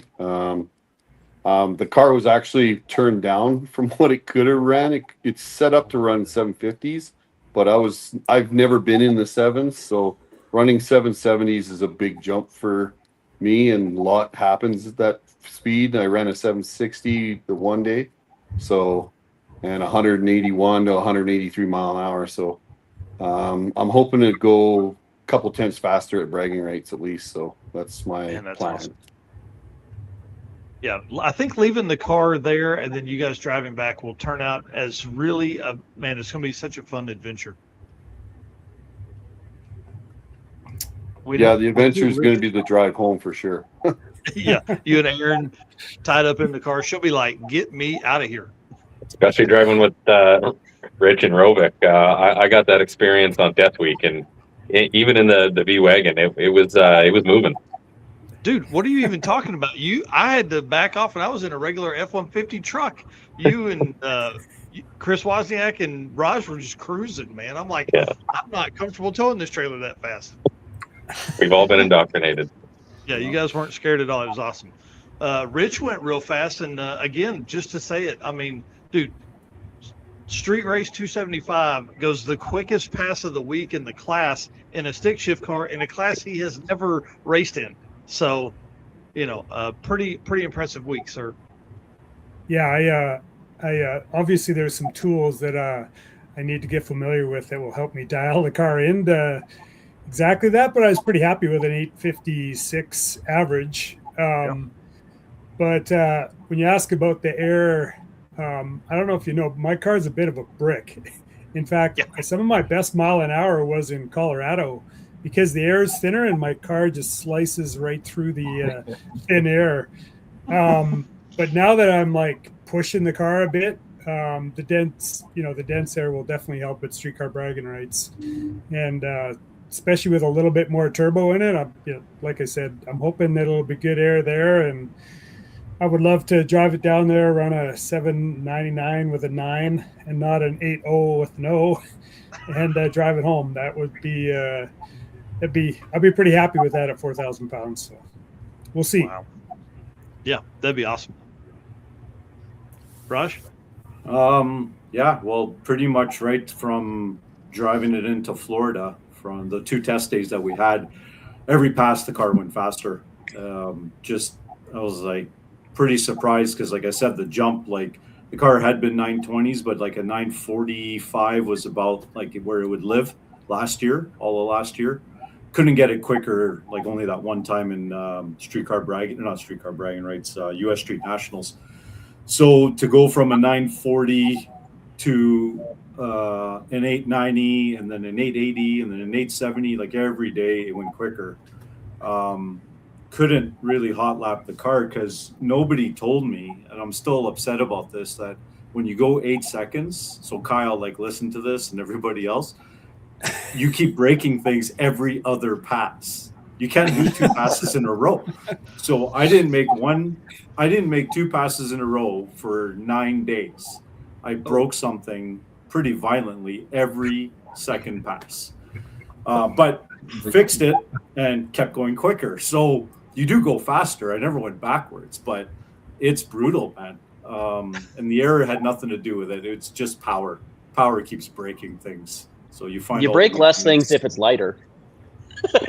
Well, I'm lighter than Rich. I'm like 3,800 pounds, so I thought I'd be better. But so, like, even last year, like, he broke a U-joint at Smokies, I broke a U-joint at Smokies, and this year, like, I did a drive shaft. He did. I think he did a drive shaft too. He did a U-joint and a drive shaft. Yeah, like, dude, we just keep. It must be a weight thing, I guess. Well, and then you just flat spot your tires together. Yeah, there's that one too. Well, so I've upgraded now. Now I got 4-wheel disc brakes. That kind of helps, and a parachute. That's nice. But yeah, every pass went quicker. The motor's running great. So I got to catch up to Rich and the 850 guys, Steinke, and there's a whole bunch. Brian Acton, all those guys. Man, oh man, that's what I've been shooting for years. They're so good at it, and I want to go play their game with a carbureted nitrous car. So, yeah, you would be one of maybe the only one to do that class with a nitrous setup. Yeah, well, at that level, anyways, in the last several years. I just got to do baby steps. I took a little bit too big of a jump the last day. The car went quicker, but I broke converter bolts, came out. What do we do? Drive shaft, converter bolts, spark plugs. Spark plug melted, a couple of plugs in the head. So I left the plug. I couldn't get a plug out, so I just left it in there and drove on it for 2 days. The fuel mileage went down a little. The oil consumption went up. But it's all good now. Fix that right away. So what is fuel mileage at 87 miles an hour in a 3,800? It's better than towing it in a truck. So if I put it in my truck and trailer, that's 10 miles a gallon. With the car, it's 10.5. But and it's cheaper to buy gasoline than diesel. So my plan is to put a 250 rear gear in it for the long drives. I'm trying to catch up to Rich on fuel mileage. That's my goal. I got to start getting 15 miles per gallon at this speed. So with a carburetor, screw this fuel injection thing. Man, the double overdrive helps Rich a little bit. Yeah, well, I'm going to figure it out. I'll get a 250 rear gear and I'll be good enough. Yeah. So will you swap gears then? Or are you going to, Yeah. When I get one of those dang 9 inches like all the other cool kids got, I'll just change the center section for the long drive, not for during the event, during a drag and drive, just to get down there. Because like this year, I don't know if I'll have it. I'm driving the car back up to Whitehorse basically went from Florida to Tennessee, and then it'll go from Tennessee to Whitehorse, and then come back down again for Big Sky. So awesome. Yeah, there'll be lots of miles on it. Yeah. Raj has won the Road King Award several times. I think twice now that we've done the Drag and Drive Awards at PRI. What would you put on last year? 16,000 miles on the car, something like that. Yeah, that was a light year because I think the first year was like close to 30, but 16, 16.6. Yeah, it's wild, man. Shaun, I mean, what question were we asking here? Sorry, I don't even remember now. About how fast. Yeah, how fast you went in 6 weeks. Yeah, so we went 907 at 149, which was absolutely awesome. We were expecting 980s, so we were pretty excited about that. But yeah, we went from having just a sniper on the car to we put a F1A 94 Pro Charger, Poly High Ram Dominator. Like, we completely changed the whole setup, put a anti-roll bar on it, and yeah, it's a completely different car from last year. Yeah, I would say so. The anti-roll bar probably helped a ton with the way that car left last year. So last year when we were in Orlando, we launched so hard, like we kept trying to get or launch better, and the car rolled over so hard it blew out both the passenger side shocks. So yeah, we put the anti-roll bar on, and now it's launching absolutely perfect. We could fine tune the shocks a little bit. I think that's one thing we overlooked this year, but we still had the same problem this year as we did last year. The power steering, we had a O-ring blowout on the power steering because I run Lemon's headers that come outside the frame, and if you turn the wheel too far, the wheel gets into the header, and then you pressure stuff up and blow an O-ring. So we found that while the car was at the top end of Bradenton getting photographed for the magazine, and I was like, oh, there's what's underneath it, and oh, that's oil. So called Ken, come down, and he's like, it's the same thing as last year. So I'm just getting rid of the power steering. I'm going to put manual steering on it and be done with it. You got manual brakes too? What's that? You got manual brakes also, Shaun? Yeah, so actually we put all new brakes on it this year too, because that car was actually scary to get stopped at 120 mile an hour. So I was sure we were going to be parked on the beach any faster, so we put all new disc brakes on it. And no, man, you just got to push harder till you smoke the front tires like Rich and I do. You'll be good. Well, no, I would push as hard as I could, and it would still keep rolling. Yeah. We actually cracked the rear rotors last year. Like we got back, and I was looking at it, and I was like, oh, this is no good. So we had cracks in the rotors from them getting so hot. So it's not ideal. No, not ideal. I'm just sitting here thinking, I think you're the only like Pro Charger set up. Why did you go Pro Charger instead of a turbo? Because Pro Charger was like, hey, we'd love to work with you. Oh, well, yeah. Pretty good reason. This whole car was an idea in the Pro Charger booth at SEMA. Oh, and cool. It's actually kind of funny. The guy that I work with at Pro Charger, he kind of eavesdropped in on our conversation, me and my buddy that we were talking, and after we were done talking, he came up and said, hey, we'd like to help you out with this project if we can. And so that's kind of why we went with it, and we wanted to keep everything under the hood, and yeah. It works. Wednesday, I think, was the drive day, and I was following you guys, and am I crazy to think that you had taken the belt off, and then where the normal blow off valve or whatever goes, you guys had run just a air filter there, right? Is that right? Yeah, so Matt and Ken wanted to take the blower belt off because they couldn't stand listening to the Pro Charger, and they were bitching and whining. And then we got to getting a Leadfoot City. We pulled up beside someone, and like I hammered on it, and I'm like, oh, we can't even race anyone around. So we ended up putting the blower belt back on before we got to Leadfoot City, so at least we could have some fun doing burnouts. Yes, that's awesome. Yeah, and I think it was like 3 or 4 minutes in the parking lot, and then at that time, Justin was able to go over and give some firefighters some drinks and stuff like that. So it's pretty cool to get to hang out and follow you guys around for the day. You guys have a ton of fun, man. I'll tell you that much. Yeah, it was a good time. Cool question here. Who has the heaviest entry? Rich, no? Or Rich. how heavy is Nope. your car? Sean. I'm about 4,200. Holy, really? Yeah, like Yeah. we didn't take any weight out of the car.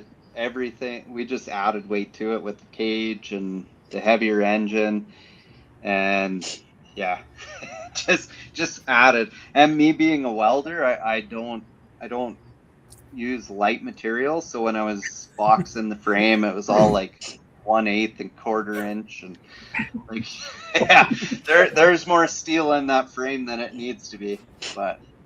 But it goes straight and it doesn't do this anymore. No, it goes real straight, and I'm surprised how straight it goes. But at the top end, you're doing a lot of this because it does feel real loose at the top end at 140. I do feel like maybe I'm the heaviest, but I'm also the slowest because of it. Because I think the wagon is like 4,600 pounds.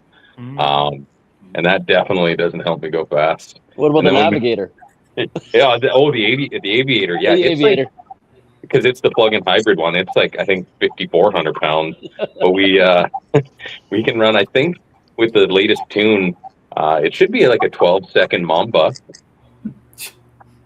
That works. Yeah, I've got an Explorer ST, so. Yeah, Livernois tune with. Soon, I'm out of warranty, so. Sorry, this is live, right? Dealership just earmuffs. Earmuffs. I'm like, you said on this one live stream, this one time. It was AI, guys. Yeah. Right. Well, what everybody break this week? Everything. I think we should start with Sheldon. Yeah, we have nothing left of the short block, so it needs everything. And we damaged the heads, but they're fixable. So yeah, it was block, crank, rods, pistons, cam, oil pan. Yeah, all of it. A couple of rockers. Sorry, that's not funny. But you didn't break your spirit though, Sheldon. So no. There you go. You got one thing left. Yeah, I got one thing. It was a quiet drive home. It was whatever. I mean, it's racing, and it's something that we all know about. But it's still, when it happens, you're pretty disappointed when you're that far away from home, and your expectations are always high, right? So, but nothing you do about it. Yeah, I mean, yeah, that far you just put that thing in the trailer and cruise to the house. How many miles did y'all drive without talking? Yeah, for about an hour or so, we did discuss maybe we can find another engine, but it's like, no, let's just go home. So yeah, I think Brett, me and you had that conversation for a few minutes there in the parking lot, I think, and it was finally like, man, it's just not going to be worth it to try it, because you needed a block that could handle it, like. Right. So you go and do all that work, and then you buy something else, and what if it breaks the very next day? Oh. Then all that time and money and everything is just down the drain. So it's just take it home. Yeah. And we had such a good lead in our class too. It'd be hard to slow the car down and just try and last the week. I think at that point we're gunning to try and win. So it'd be hard to slow the car down to put another motor in it and just to try and make the week. Yeah. That is one of the hardest things about really fast cars. He did a great job. When we pulled that oil pan off, even the intake manifold, like it looked like a glitter bomb went off in there. There was shrapnel everywhere, in the turbos everywhere. It's amazing where that goes. It's probably in the turbos too. I hate to say it. I guess the only good thing that happened that pass is the Moroso oil pan never broke. And when I got it home, there was a gallon of water in the oil pan.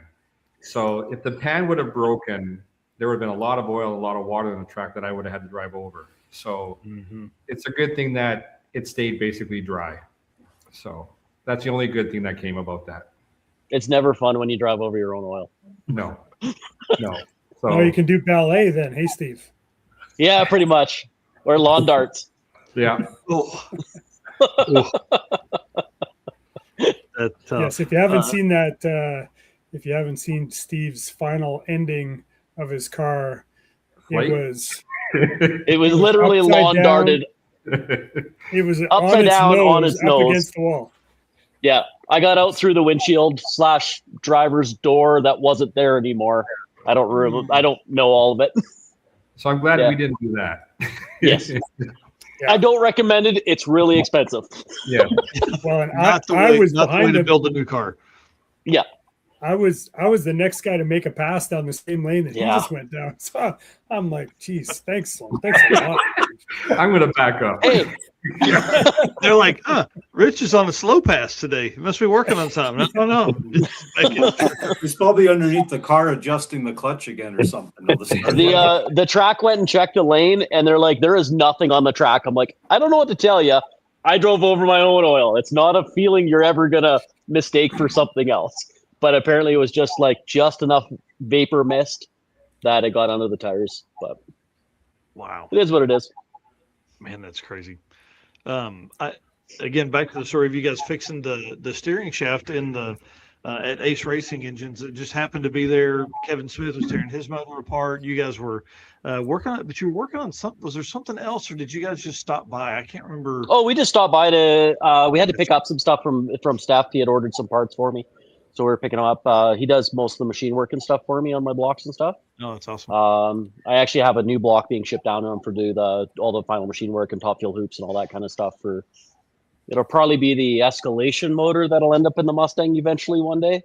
But we were there and we were there for 3 or 4 hours and hanging out and having a good time. And Steph ordered pizza and everything else. And we go to get in the car to leave, and Chris goes to turn the wheel and it just goes pop.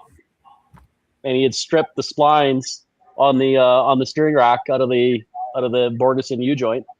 And I'm like, well, couldn't have happened at a better place anywhere. So we just kind of pushed it back 8 feet into the shop and welded it up.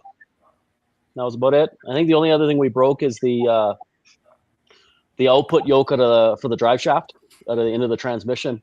It was funny. We were 2 weeks prior to leaving, and we were just getting the car buttoned up and doing a nut and bolt on it. And I look up, I'm like, Chris, you got a cast yoke in this thing? How do you have a cast yoke in this thing that hasn't broke? He's like, I don't know. I've broken the transmission case in 3 rear ends and never broke a drive shaft. I'm like, well, I have a billet yoke sitting at home, so we're going to bring that with us. So it was quite fortunate. He says I jinxed him. I said I saved his ass. Definitely a jinx. Well, it wasn't. Yeah. It wasn't an hour before that. He was just bragging about that cast yoke. Yeah, and then, right. Shortly thereafter, he wasn't bragging. Yep. And Rich had a U-joint because Chris didn't have U-joints or anything like that, but we needed an output seal and a U-joint. And then we jinxed Rich because later that day he broke another U-joint. Yeah. Stick shift stuff is violent. I think that's what media guys like about it so much. I mean, just hard leaves and that 2-3 shift is always cool to be about that point on the track because it's okay, this is gonna happen. Ramsey, you guys had a pretty good week though. Yeah, I don't think we really had to work on too much other than just remembering our checklist because we were lulled into a sense of calm going 8:30. So yeah, we got really lucky. We just focused on the tacos and the beer and then helping out the guys that needed help. And can't complain. Trevor, probably the highest strung engine here. I mean, 1,800 horsepower out of what, 3.5 liters or something like that? 4.1. 4.1. Okay. Yeah. Big block. Did you guys tear anything up? No, I probably could have pretty easily because I'm almost money shifted my test run and my first pass of the week with car not shifting. Yeah, that could have been bad. So I got lucky there, and I found it was just a plug that was every time I'd launch, the plug would come unplugged a bit, and it wouldn't sense any gears, so it just stay in first gear. Right. Yeah, you're saying it's in the dash behind it was the plug was attached, and then it would just not be attached. Just lost connection for a milliscale a second, but lucky enough I didn't break nothing. Too much G-force, man. Yeah. Yeah, 1,800 horsepower all-wheel drive launches. I'm in. I need to get a ride there. Rich, you're not scared to tear stuff up, man. Yeah, what did I break this time? 2 U joints, and then one of the upper ears just came loose on the diff, which was causing the U joint problem. But then it trashed my brand new Mark Williams 4-inch aluminum drive shaft. And then on the 8503, we were on my spare drive shaft that I broke on 6 Smokies that they told me to throw in the garbage when I got home. That was the 8503 pass, and that had a TIG. It was like the yoke was kind of welded back together, and so I thought I put a soft tune-up when it went 8503, but and then on the way home, just a little outside of Great Falls, Montana, it spit one of the clips out that holds the cap on. So then we went back to the Mark Williams drive shaft, which was JB welded back together to hold the cups in that one. You'd be amazed at how well that worked, because that thing was smooth as pie. I don't know that I'm going to throw that in the car as my backup, but it just needs to be rebalanced, man. Yeah. It's great and ready. It just needs to be rebalanced. And it also wrecked the yoke, which I stole one off the Bill Hoskins car, because it was right there and he had broke the motor, so I was looking for what parts I could steal off that thing. So you're like, I stole his. What you got over here, bud? Yeah, cannibalism started really quick, and then he loaded it up really fast after we stole the yoke. I don't know what that was about, but I was nice. Get out of here, man. I put my old yoke back on, so at least he could still roll a car. I mean, you couldn't hook a drive shaft up to it, but it was all good. Yeah, you're a high class man. Raj, what about you, dude? Oh man, like I said, lots of things broke. Broke the drive shaft, great, like just right on the start line, destroyed it. It was a brand new drive shaft after Smokies wrecked the drive shaft. Lost a clip, I think, on that one, and then it wrecked the drive shaft. So put a brand new one in, made a pass, and it did make a pass. It broke on the start line with all the power. Then put the steel drive shaft on. I happened to bring my spare, one with a gear vendor length kind of thing. It's really short drive shaft, so put that in. Then the car started hopping on the start line, so gave up on the first one. The second one, I just drove through it. I said I didn't care. 3 wheels off the ground on the start line. There's a picture of that. Brand new gear set that I had rem treated, wrecked the gear set. The gears make so much noise now. They're louder than the side exhaust I got dumping now. Out of the car. Welcome to the 8-second club. Yep. Like the gear, my co-pilot JP, he was being quiet about it. He was worried about it every day that gear was going to explode on us.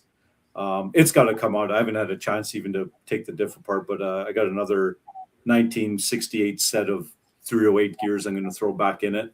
So those were original GM sets. Also, no, that was a brand new Richmond set I bought after 666 when I wrecked the other gear set. So did that, tried to blow the hood scoop off the car 2 times on the start line. It had a weird, like a backfire, but not a nitrous backfire. It was doing a weird pop shutting off, and it tried to literally blow the scoop off the car twice. So I had to reinforce fiberglass that just on the inside. It's still broken. I haven't had a chance to redo the whole hood.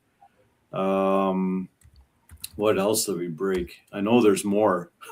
There's just about every day something. Oh, the transmission. I forgot about that. Oh, yeah. There's that thing too. I forgot where that one was going to be a really good pass. It broke the input shaft on the tranny on just before the 1-2 shift, I think. It just let go. So the motor went to the moon, hit all the limiters and shut off. And the input shaft. So we had to drop the tranny at South Georgia. So 2 years in a row, I've yet to make a clean pass at South Georgia. So it's kind of my my Achilles heel right now, because I love that track, but haven't made a good pass. What else was there broken? Man, oh man, I feel like there was something else. Blew the air cleaner blew off. That broke. I had to JB weld that back together. to hold the whole top down on the carburetor. Melted 2 spark plugs, so kind of damaged the head a bit. Fixed that up after sick week. Drove on it and then took the heads off and fixed that. Man, oh man, I don't know. I'm sure there's more, but that's probably enough. How many rear tires did you go through? Yeah. Oh no! Did he lock up? I'll go off them. He's thinking. No. The best question. Yeah. What was that drag strip? We lost you for a minute there. We lost you. Yeah, no, so at that drag strip, I tried to do a burnout in their burnout pad, but it was too sticky with all the weight in the trunk and all that stuff. So I decided to go out on the street just outside the racetrack and then do one there, which totally annihilated a brand new set of tires right down to the cords. They didn't pop. We had to stop. We heard, you can kind of hear the cords like, it's metal on the ground, so you kind of hear that metal sound when you're driving. So, anyways, we all stopped. All the Canadians. We all found a place to go about 4 miles away, and got 2 more sets of tires from those guys. And the next set I bought is killer. Like they're probably my go-to tire now. I think I finally found a tire that can do burnouts and do more than one burnout without going to the cords. I think I can get 2.5 out of them. The Burnout Master tire. That's what we need. We need like 900 where really smoky and just as hard as a rock, man. Do you like pre-plan where to buy them, Raj, or do you just No, you just get on willy-nilly? the phone. Yeah, I just look up who's got tires in stock. At Six Summer last year, I brought tires, and all the tire shops had closed at 5, and the burnout, that they set up there in Rock Falls is at like 6 or 5:30. So one of the guys that owns the tire shop was there watching the burnout. So he got a hold of me. He's like, I got a dude in the store. I'll drive you to the shop to change your tires if you pop them. And I was trying to pop them. So yeah, I sat there. So the tire shop called and said, yeah, we got you covered. Do whatever you got to do. So when I went to his place, they had about 8 kids there playing around. And they're like, are you going to do a burnout for us? I was like, of course. A bunch of kids want burnouts. You can't say no. So I left the tire shop with brand new tires, and I already put like half of the tire out for a bunch of kids on the, by Rock Falls. So that was the best. Yeah, that's awesome. Yeah, I think that's one of the best things about Dragon Drives is like, think about how many kids we've all done burnouts in front of, and how much that's going to change their lives going forward. Oh yeah, totally. Shaun, what about you guys, man? Did y'all break anything? We didn't really break anything this year, aside from the power steering pump O-ring. We were having a little bit of overheating issues just where I have my intercooler. It's right in front of the radiator. So Raj and Blasco, they got on the front of the car, and we used a bunch of cardboard and duct tape and taped up the front of the car to direct some air through the rad. But yeah, other than that, we went through a couple belts. Actually, yeah, the first day we threw a belt, and then it took out the water pump belt as well. So we had to hand in a 17 that day, which wasn't ideal, but yeah, this year was a little easier for us for parts anyways. That's good. But knocking on the door of 8s, I'm going to start having problems like these other 2 guys with the heavy cars. So yeah. You'll learn the hard way. Traction is tough on stuff, man. Yeah. I'm going to have to Raj has never broken anything during a burnout. Knock on wood. Don't say that, man. Like, yeah, I hope not. But it's those tires, man. Like you said, when you started hooking, like I did PB, a 128. I actually did a lot of like 130 ones, 128. I think I got 2.0 on the G meter and like a 1.8 on a couple of passes. Like the thing's leaving hard, but those tires, man, you start hooking. I've always ran slicks before, so there's always a little bit of spin. I don't get like big wheel speed like a big tire slick. It's just a 9-inch wide slick. But now I'm running that 275 Pro, ET Pro, or Mickey Thompson Pro tire, and it hooks like mad, especially on the sick prep and all that stuff they're doing. That's why things are breaking. It's just dead hooking. So, yeah. Yeah, I think Rich went through some of that when he made the move to radials, right?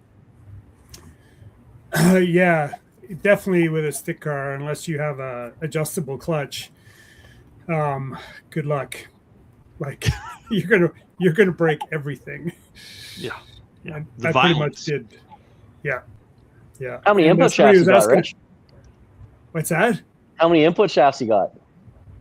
I have a flower pot full of input shafts, output yokes.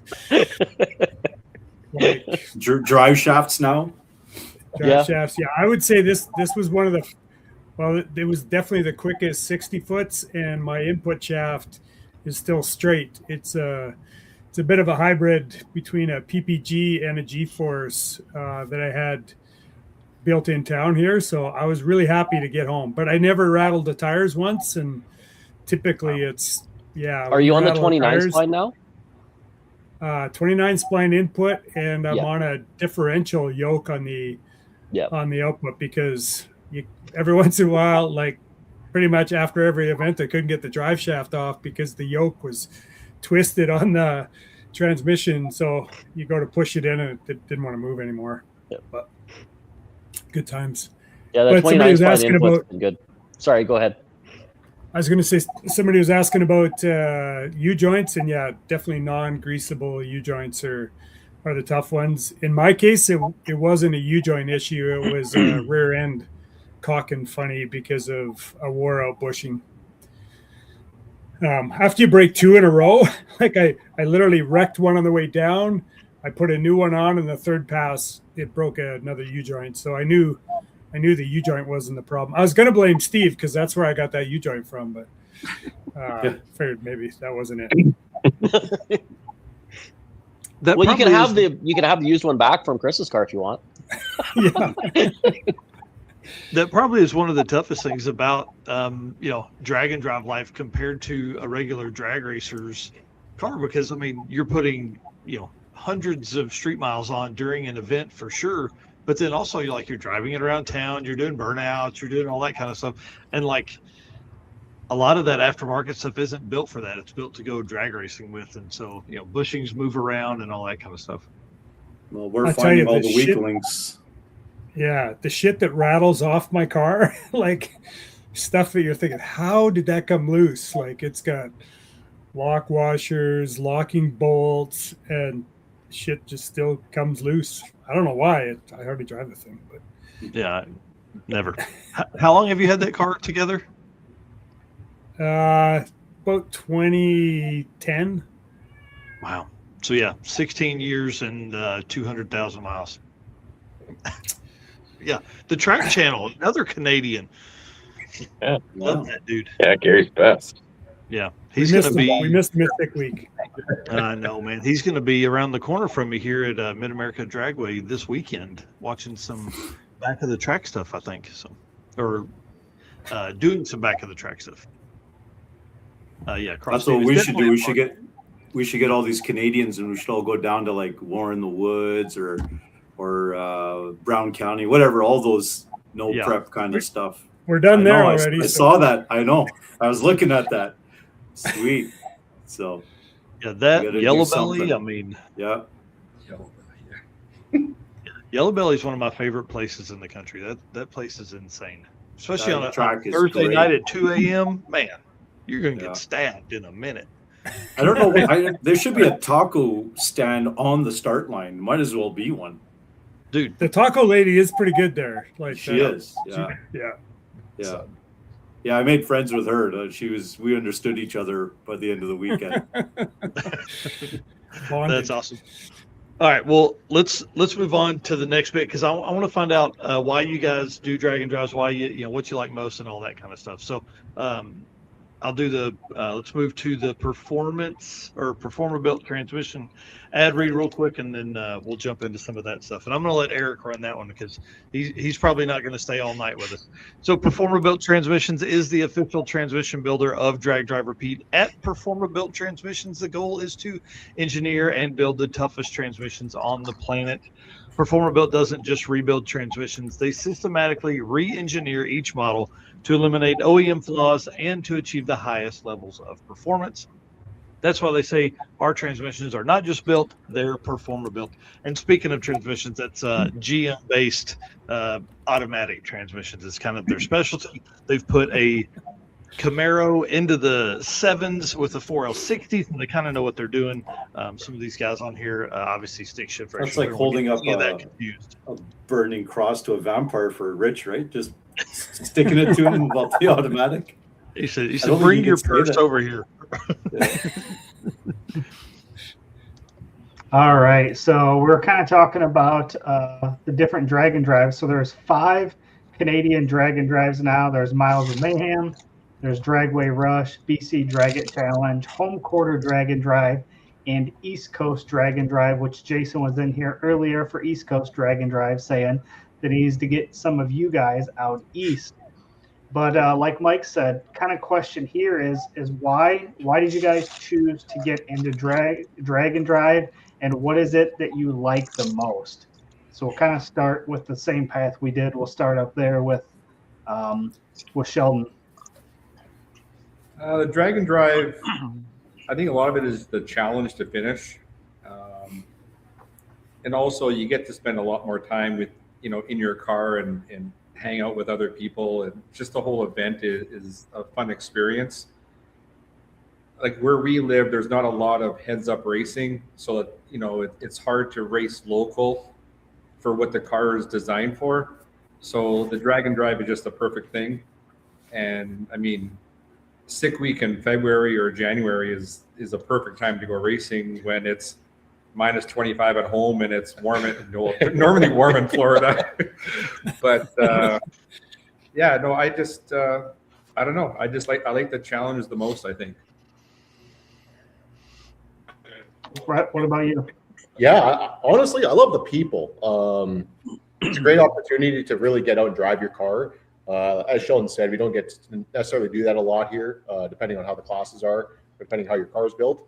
But just the opportunity to get out and meet everybody, see everybody, that's the most exciting thing. Like we're all in the same country, and yet the only time I get to see all you guys at the same time is 1 week a year, assuming we even survive the week. So it's just a great time for us to all hang out. I mean, we all talk most of us talk on social media, and it's just that one time a year where we all get to kind of come together and just hang out in person. And I love that about it. And the fact that we get to go down south, and obviously we get to see warmer weather, in the wintertime, that also is rather enticing. Yeah, for sure. What about you, Steve? As Brett said, doing race car shit with race car friends. About people. Texas Roadhouse, yes. That's right, Texas Roadhouse. But yeah, like there's different genres of people in racing. Like you get the bracket racers, you get the heads up guys, but in a more laid back environment like drag and drive, it's just a lot more about the people and hanging out and making connections and hanging out with friends. Yeah, 100%.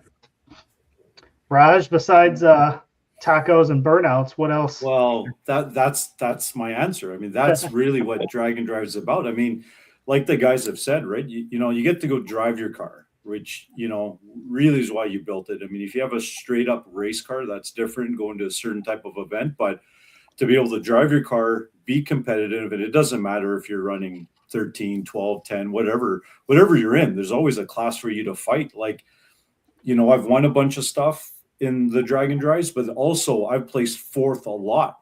So my race becomes between fourth and fifth place. I make my own fun with the guy who's, we're chasing each other. So you end up meeting all these people, and I've tried to, let's say, not like the person you're trying to compete against, but you can't. You end up talking to them and they become your best buddy. And even if it's a guy running 7 seconds that you're not even in the same class. You go over there, you say hi. Next thing you know, you're having tacos together and doing burnouts together, and everybody becomes a friend. So everybody thinks the same. You know, there's no politics involved. There's no nothing involved. It's just we all like the same thing. We're all crazy. We all want to drive our car and having fun, right? So like-minded people being together, you just have a good time. So why wouldn't you do it, right? So like every drag and drive, it's an addiction. It's a drag and drive addiction. You just got to keep doing it because you just don't know any better. We're just too dumb to do anything else, I guess. But, Pretty much. Yeah. Rich? Yeah, honestly, for me, it was all about the road trip and seeing the country. Like I never wanted a race car. I don't own a trailer to take to the track. So it's always about, for me, it's not only about the people that all my buddies that I get to hang out with while I'm at the event, but all of the characters that you meet on the road when you're driving a car like that it's amazing. Like, and all the people that give you thumbs up and like, I'm pretty sure I've been to more US states than most US citizens because I've driven to all of the events. So for me, it's all about the road trip and the fact that it's going as fast as it is now. I mean, if there was a few of my buddies on here that I first got into cars with, they would tell you that, oh yeah, Rich just wanted an 1150 car. And they told me it'll never end there. And I'm like, oh yeah, it'll be good. And I'll be fine with it. Yeah. Yeah. Meanwhile, I'm thinking, how bad would a 750 cage be? The road trips are the road trips leaving from the house, even like when Bailey screwed me all up with this right in the middle of winter event where it was supposed to be our downtime to fix our shit and throwing winter tires on and mud flaps on to drive down there. I mean, even that, it was like, well, this is going to be an adventure one way or another. This is going to be an adventure. And yeah, it's just awesome. The road trips are absolutely awesome. Yeah, I agree. Ramsey? Yeah, both those guys pretty much hit the nail on the head.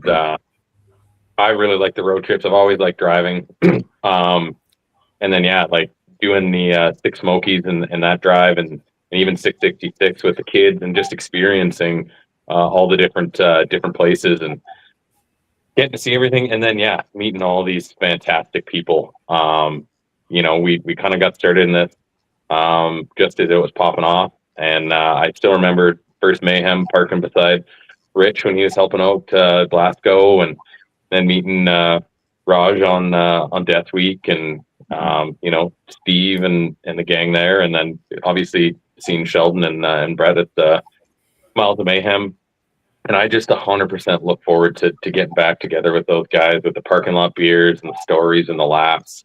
And then heading down to the state for the tacos isn't a downside either. So that's the main reason there, Ramsey. It's the main reason. Well, yeah.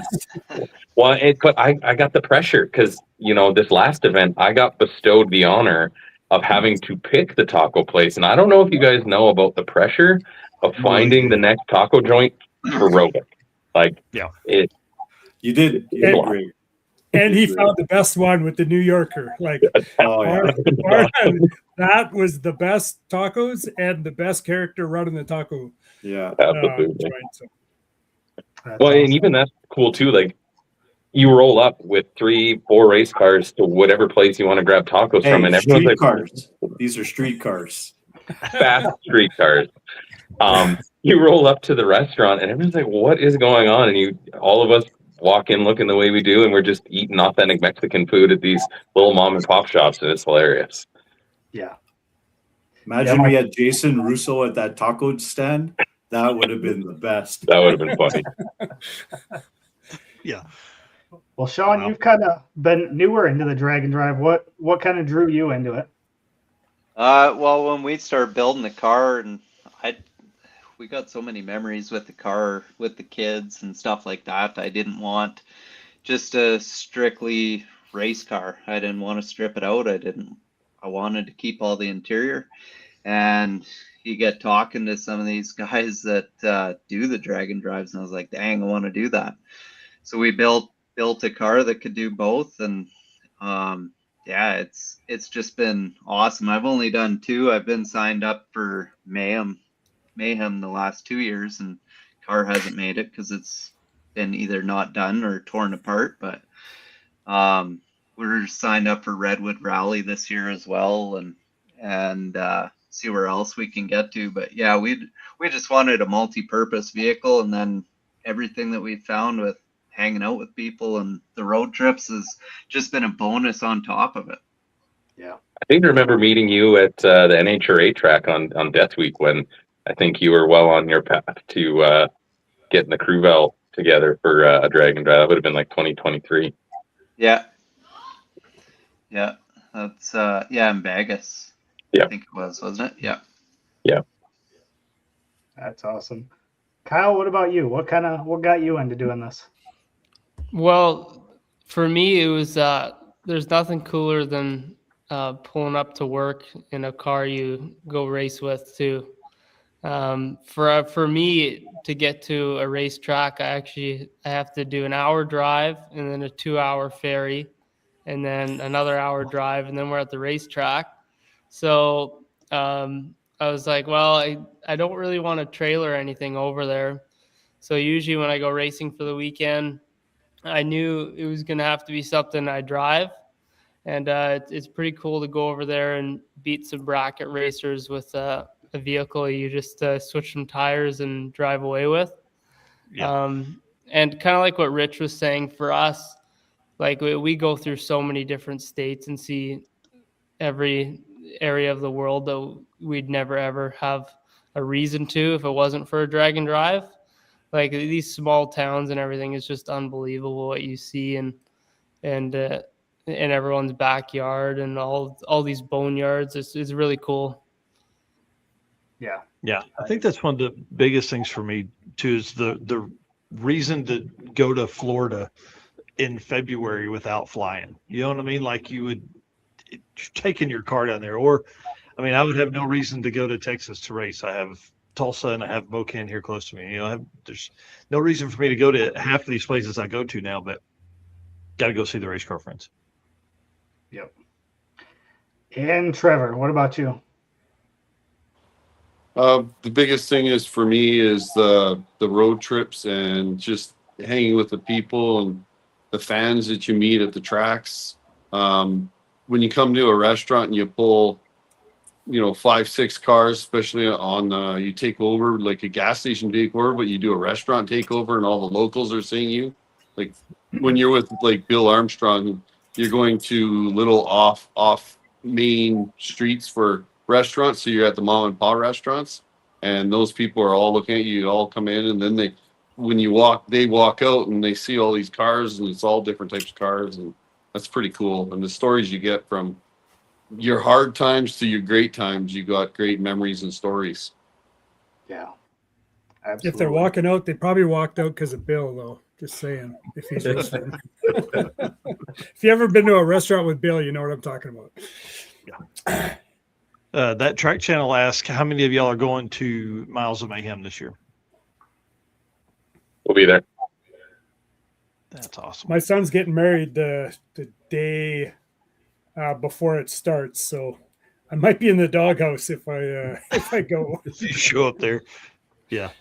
Big Sky, basically. Yeah, that's Big Sky's on my list, and Redwood Rally's on my list too. But then Larry Larson had to go and say that he signed up for Drag Week, so I may have to tag team and do the 2 weeks away again. I know my wife ain't watching this, so we'll see how that conversation goes in the next couple of weeks about, hey, honey, I'm going to be gone 2 weeks in September. Told you, man. You just got to get a plane. I'll fly you around. Just zip you back and forth, man. It's no problem. Hey, when I was a young man, I wanted to be a pilot, so I can show you. It's easy. Blasco got a license. You can get one. Don't worry, dude. Surely, if he can, I can. Yeah. Yeah, Mongrel's here saying, is everyone retired or self-employed, still trying to figure out how you find the time? think it might start with an R, but I don't know if it's retired. Letters. Yeah, I was going to say earlier, Freedom 85. That's about when we were able to retire, but whatever. Sleep when you're dead. Yeah, in this hotel room just to fund the addiction. Yeah. Besides, doing this when you're retired would be just way too expensive. Yeah, true. Yeah, I think it really comes down to that. Like, you really, once you do one, you're like, okay, that's just on my list now. Now I've got to figure out how to do another one. I got to figure out how to do, how can I get 3 weeks to do these instead of, for a long time of my life, I didn't take any vacation. It was a couple weekends off here and there. But then I found drag and drive, and now, we know how that worked. But, think about it. What are you going to do? Like, how can you just go and sit on a beach now and do nothing? You'd be, no way. You'd be doing this going, man, I could be running my car. I can be going here. I can be doing that. Right. So it's pretty hard to just go sit still. I'm sure all of us are like that. We're not just going to sit still and do nothing, so. Yeah. The wife deserves the beach vacation, but I definitely will be finding car shows and cruise nights and local shops to go hang out with while they're doing the daily thing. And I'm like, hey, would you hate it if I drove my old truck down behind you? There you go. I'll cruise it while you guys take the daily driver stuff. Yeah. I gotta hop off here, guys. So hey, thanks for staying on, man. It was fun being on here. Have a great night, everyone. Yeah, appreciate it. Don't you have an event? Don't you have an event you want to plug or something?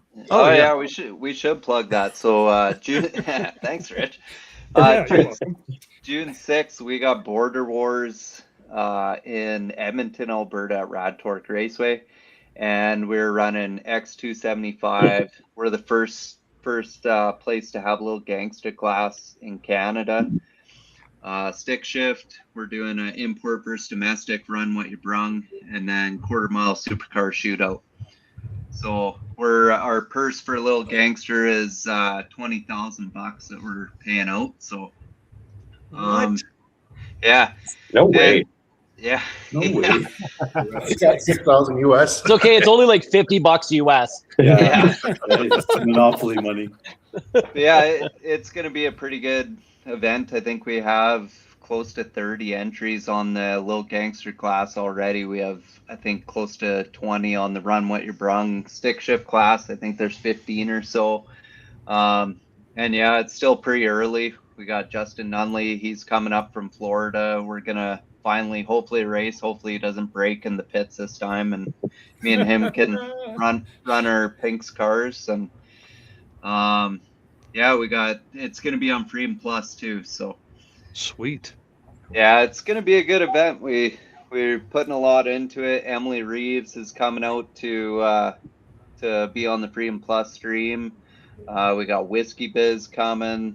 Yeah, it's going to be a heck of a good time. Yeah, that's Can't awesome. wait. And what are the dates one more time? Sorry, you just said though. So June 6th June 6th. in Edmonton, Alberta. So if any Americans want to come up and try and pick on some Canadians, come on up. Yeah. Be careful because those Canadians, man, they don't play when it comes to race cars. Yeah, well, if you hear Rich's his smack talk video, it is absolutely awesome. So that's great, man. Well, cool. Well, thanks again for staying on tonight, man. Appreciate it a bunch. Yeah, you betcha. Have a good night, guys. Yeah, see ya. Hey, buddy. Dude, 20 G's on Little Gangsters. That's what's up. Yeah. Yeah. Rodney's saying there, yeah, no, I definitely need some more tires. If I don't have a tire sponsorship, I need to win 20K. Yeah. Right. Yeah, definitely put that down, man. That's awesome. Raj, your car, it's probably not. I'm getting there. Yeah, like I'm almost there. I mean, whatever. Not too far away. I'm hoping at Streetcar Bragging Rights I get it all dialed in to start hitting those times. So again, imagine going to Little Gangsters with a car that you're driving around all the time, because those are kind of race cars, right? They don't drive them around on the street on average. Right. So that's even cooler to be able to go into a class and compete against guys like that with a car you just drive around the country, right? The continent, really. So. Well, and I think we're seeing that a bunch. We try and talk about it as much as we can about all the drag and drive guys in that little gangsters class. Because one, I mean, that's obviously, you know, it's growing exponentially. Those guys are doing a hell of a job. And man, with payouts like that, dude, there's a lot of 850 cars that would work well for that. Oh yeah, totally. I mean, like I said, Steinke and Acton and Russo, and I mean, there's a gajillion of them. Yeah. All the boys from New York, man. There's a lot of drag and drive cars that I mean, they can just nail that stuff. They're so good at it, you know. Yeah. So let's turn it up. Right. What else we got, Eric? What else is in this? Oh, hey, what's something? We'll just we won't necessarily go around, but what's something you guys would add? What would you like to add to a drag and drive event? Taco support truck. Yeah, it needs the breakfast sausage and sandwich truck should just be for breakfast, and then there should be a taco truck. For you need to hire that New Yorker. And get him to follow us around. Totally. I got to tell a funny story there. So we stop at this taco truck, and this New Yorker, who's a New Yorker with a taco truck in Florida, so you know he's a character. I think he's got fluorescent green glasses on, but Ramsey was the first one to order, and he gave Ramsey shit because Ramsey's like, I'll take 2 beef tacos, and he was like, what the fuck are you talking about? 2 beef tacos? I got all these tacos and you want 2 of the same tacos? That started it, and then eventually we all ordered, and he told us all to sit down, and my dad, 84 years old, he goes back up there and stands in front of the window, and the New Yorker says, you want a hug or you want to fight? He's like, I told you, when they're ready, I'll bring them to you. Go sit down. Dad's like, okay. You want to hug? We need that guy to follow us around like for a whole event. Like 100%. Been freaking awesome. Yeah, food truck. We definitely need more food. That's probably one of the hardest things about drag and drive, man, is you don't eat. Yep. It's hard to stand in line for an hour at the racetrack waiting for food. Yeah, I would say as a stick shift guy, it would be nice to have like a couple of classes now. Quite often the stick shift class is like the biggest class. It's pretty, you'd have to figure out how to balance the 2 classes out, like, synchronized trans or non-slipper clutches, or do like streetcar bragging rights where you just have blind qualifying and then split the class down the middle. But there's enough stick shift cars now showing up that it would be nice to split them up a bit. I mean, Drag Week still doesn't even have a stick class. They have a shootout, but they also sell out every time. So, it's kind of hard to argue with.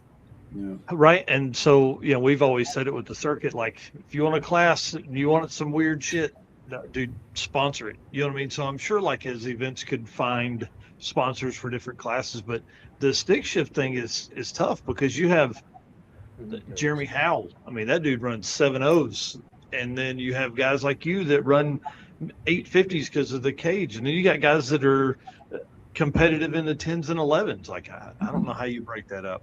Yeah, it's a tough one. Yeah, because you really almost couldn't do it by ET. I guess you probably could, but Eric, there's somebody on a street race stick shift would be cool because that would kind of limit you to some of your 850 stuff. Yeah. Is it just me or some of the heavyweight classes maybe not that heavy? Dude, they say like 3,500 pounds. I'm like, what? That ain't heavy at all. No. Yeah. Streetcar bragging rights, it was 4,200 pounds. It was heavyweight. Yeah, that's actually heavy. Yeah. My clutch didn't like 4,200 pounds at all. I'll tell you that right now. That's why Alan Whitaker is still king. Like, man, that car is fast. Dude, man, how heartbreaking is it then with a 701? But if you had ended with a 6, then you can't have that for the next time. Yeah. He's probably the happiest guy. Oh, dude, I would be too if I had a 40 700-pound car that goes 7 of them or 690s. Yeah. Yeah, I think if you're asking about, what are we missing? I don't think we're missing anything. I think there's such a diverse group of different events. You should be able to find an event that you're happy with. And if you're not, don't complain about it, because there's one out there that you should be able to fit in. And if you don't like it, make your own. But otherwise, in my mind, zip it. Rich is right. There's so many events, like you said, Drag Week is different than Sick Week. Rocky Mountain Race Week has stuff that nobody else has. That's why I think that event is awesome. And I don't want every event to do what Rocky Mountain Race Week does, because then you're just going to the same thing. So all these events that have slightly different rules and slightly different classes, that's perfect. That's the one you go to. You're not going, you go to the ones that interest you, that you want to have, or you want to go to ones where all your friends are at, just to go have tacos and do burnouts. So, which is like everyone. That's the problem for me. But or check that box off. Like, okay, I've done Drag Week, I've done Sick Week. Now I'm going to go do Rocky Mountain, or I'm going to do Race Week, or I'm going to do, insert one of 50 events that are on the schedule for this year. Yeah. And find that should be race. That should be the next thing for you guys, is like, who has done the most multiple, like different events, right? Yeah. Not just, always the same event, right? Like, oh yeah, this guy's done 7 Better make different that ones. Note. Yeah. So, because I'm going my nerd out. Yeah, because I'm trying to go to like 2 different events this year, and probably next year I'm going to try to do 3 or 4 different ones I haven't even done yet. So that's that's a good idea.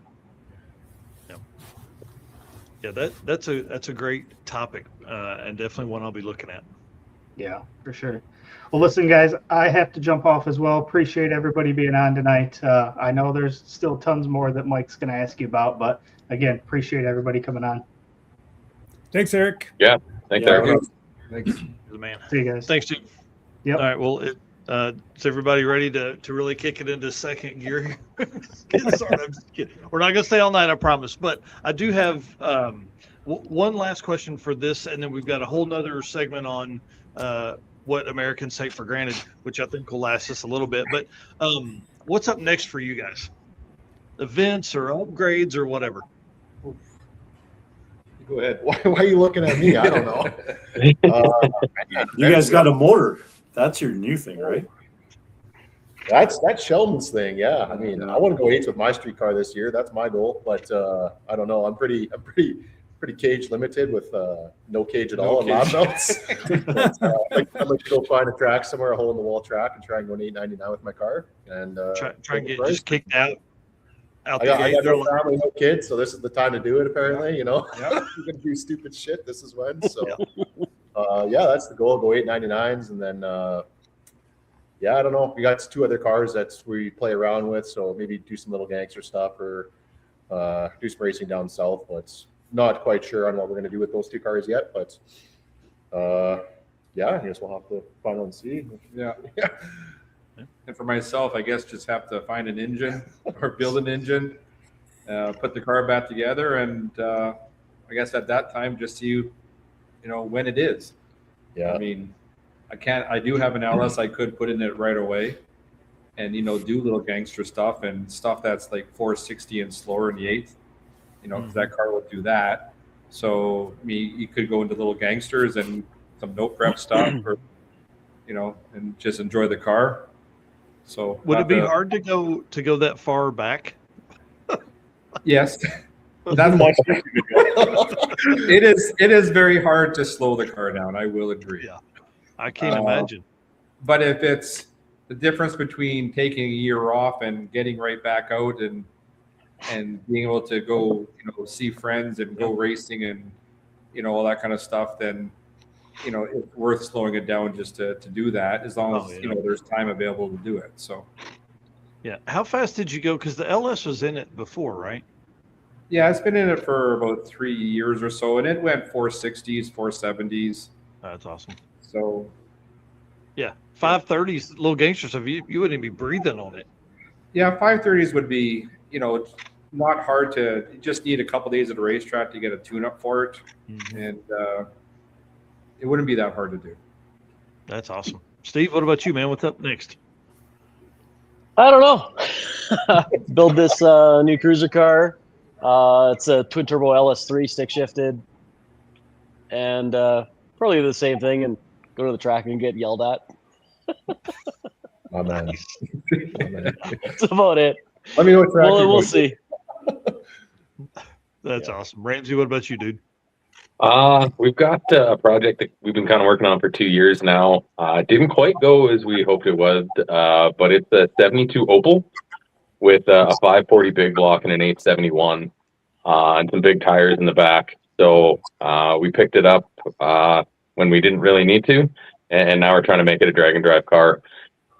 So been working through a couple things and definitely trying to push to get that ready for Border Wars because that seemed like a fun thing to do with it. And then also got Big Sky that we're signed up for, as well as Miles of Mayhem, and we're hoping to do both of those events if this car works good.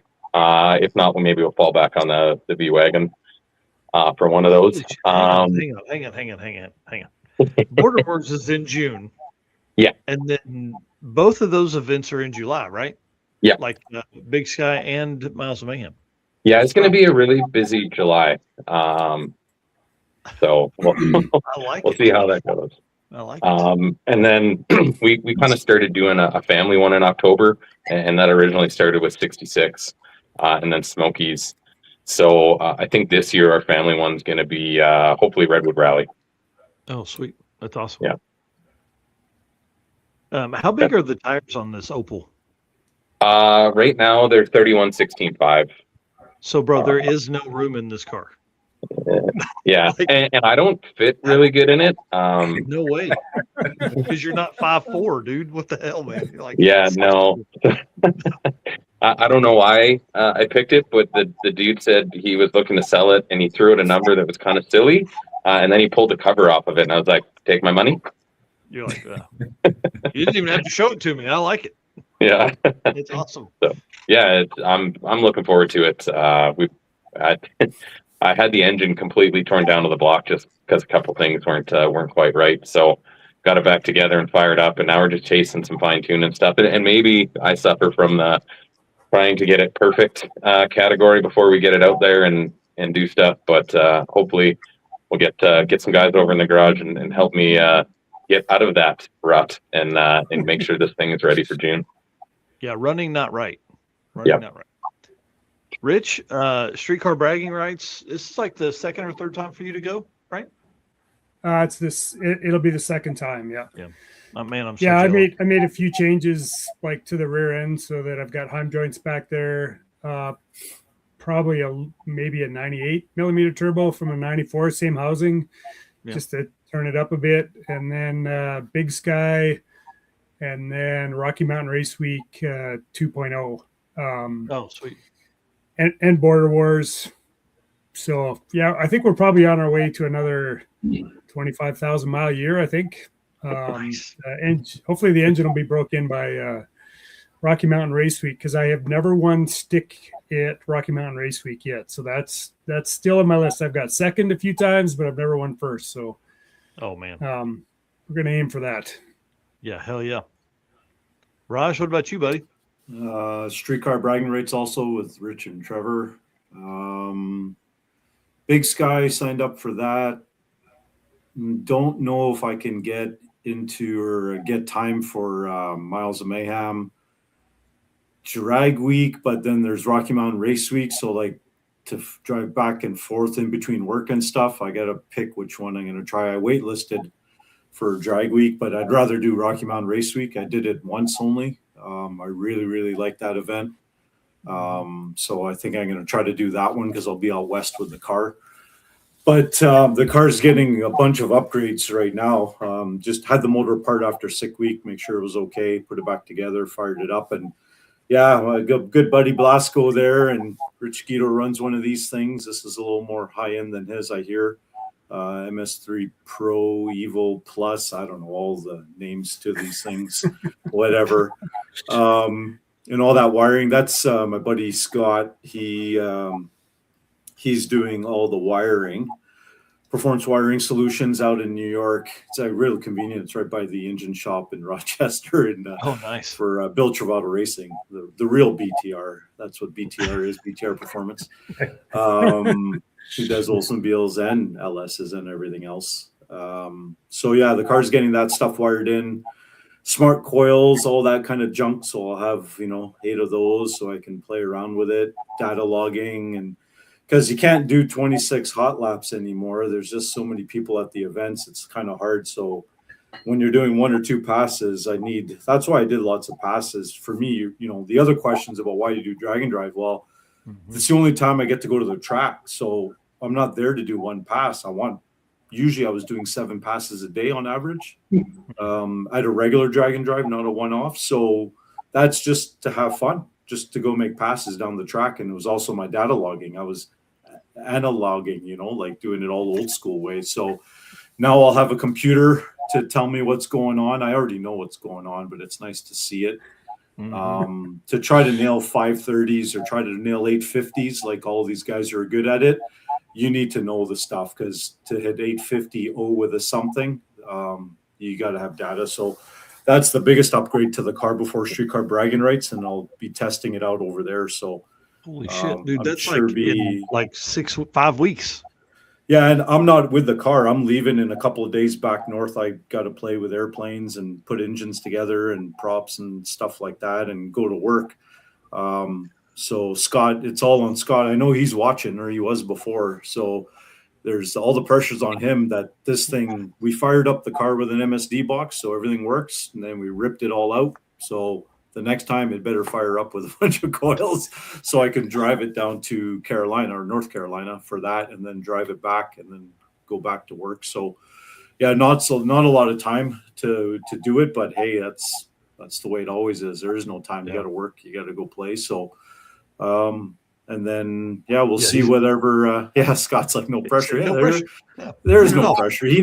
This isn't his first rodeo, man. He wires cars like cars with way more power, way more complication than mine. Mine's a walk in the park for him. So I don't know. It's pretty complicated.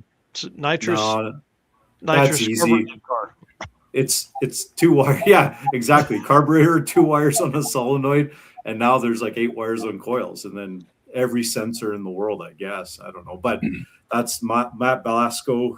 He's the whiz behind that, so I'll be leaning on him. And then when he doesn't answer me, I call Rich all the time. So I got to wait till I wear out that welcome. So, and then whoever else has got an MS3 Pro that I can talk to. So, is your nitrous on a button or wide open throttle switch?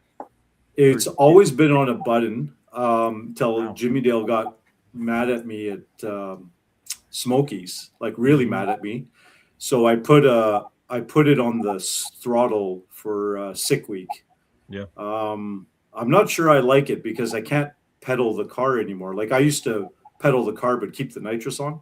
Like I wouldn't turn it off. I would just pedal the gas pedal and hold the button the whole time, and it worked great. But he got mad at that, so I changed my ways.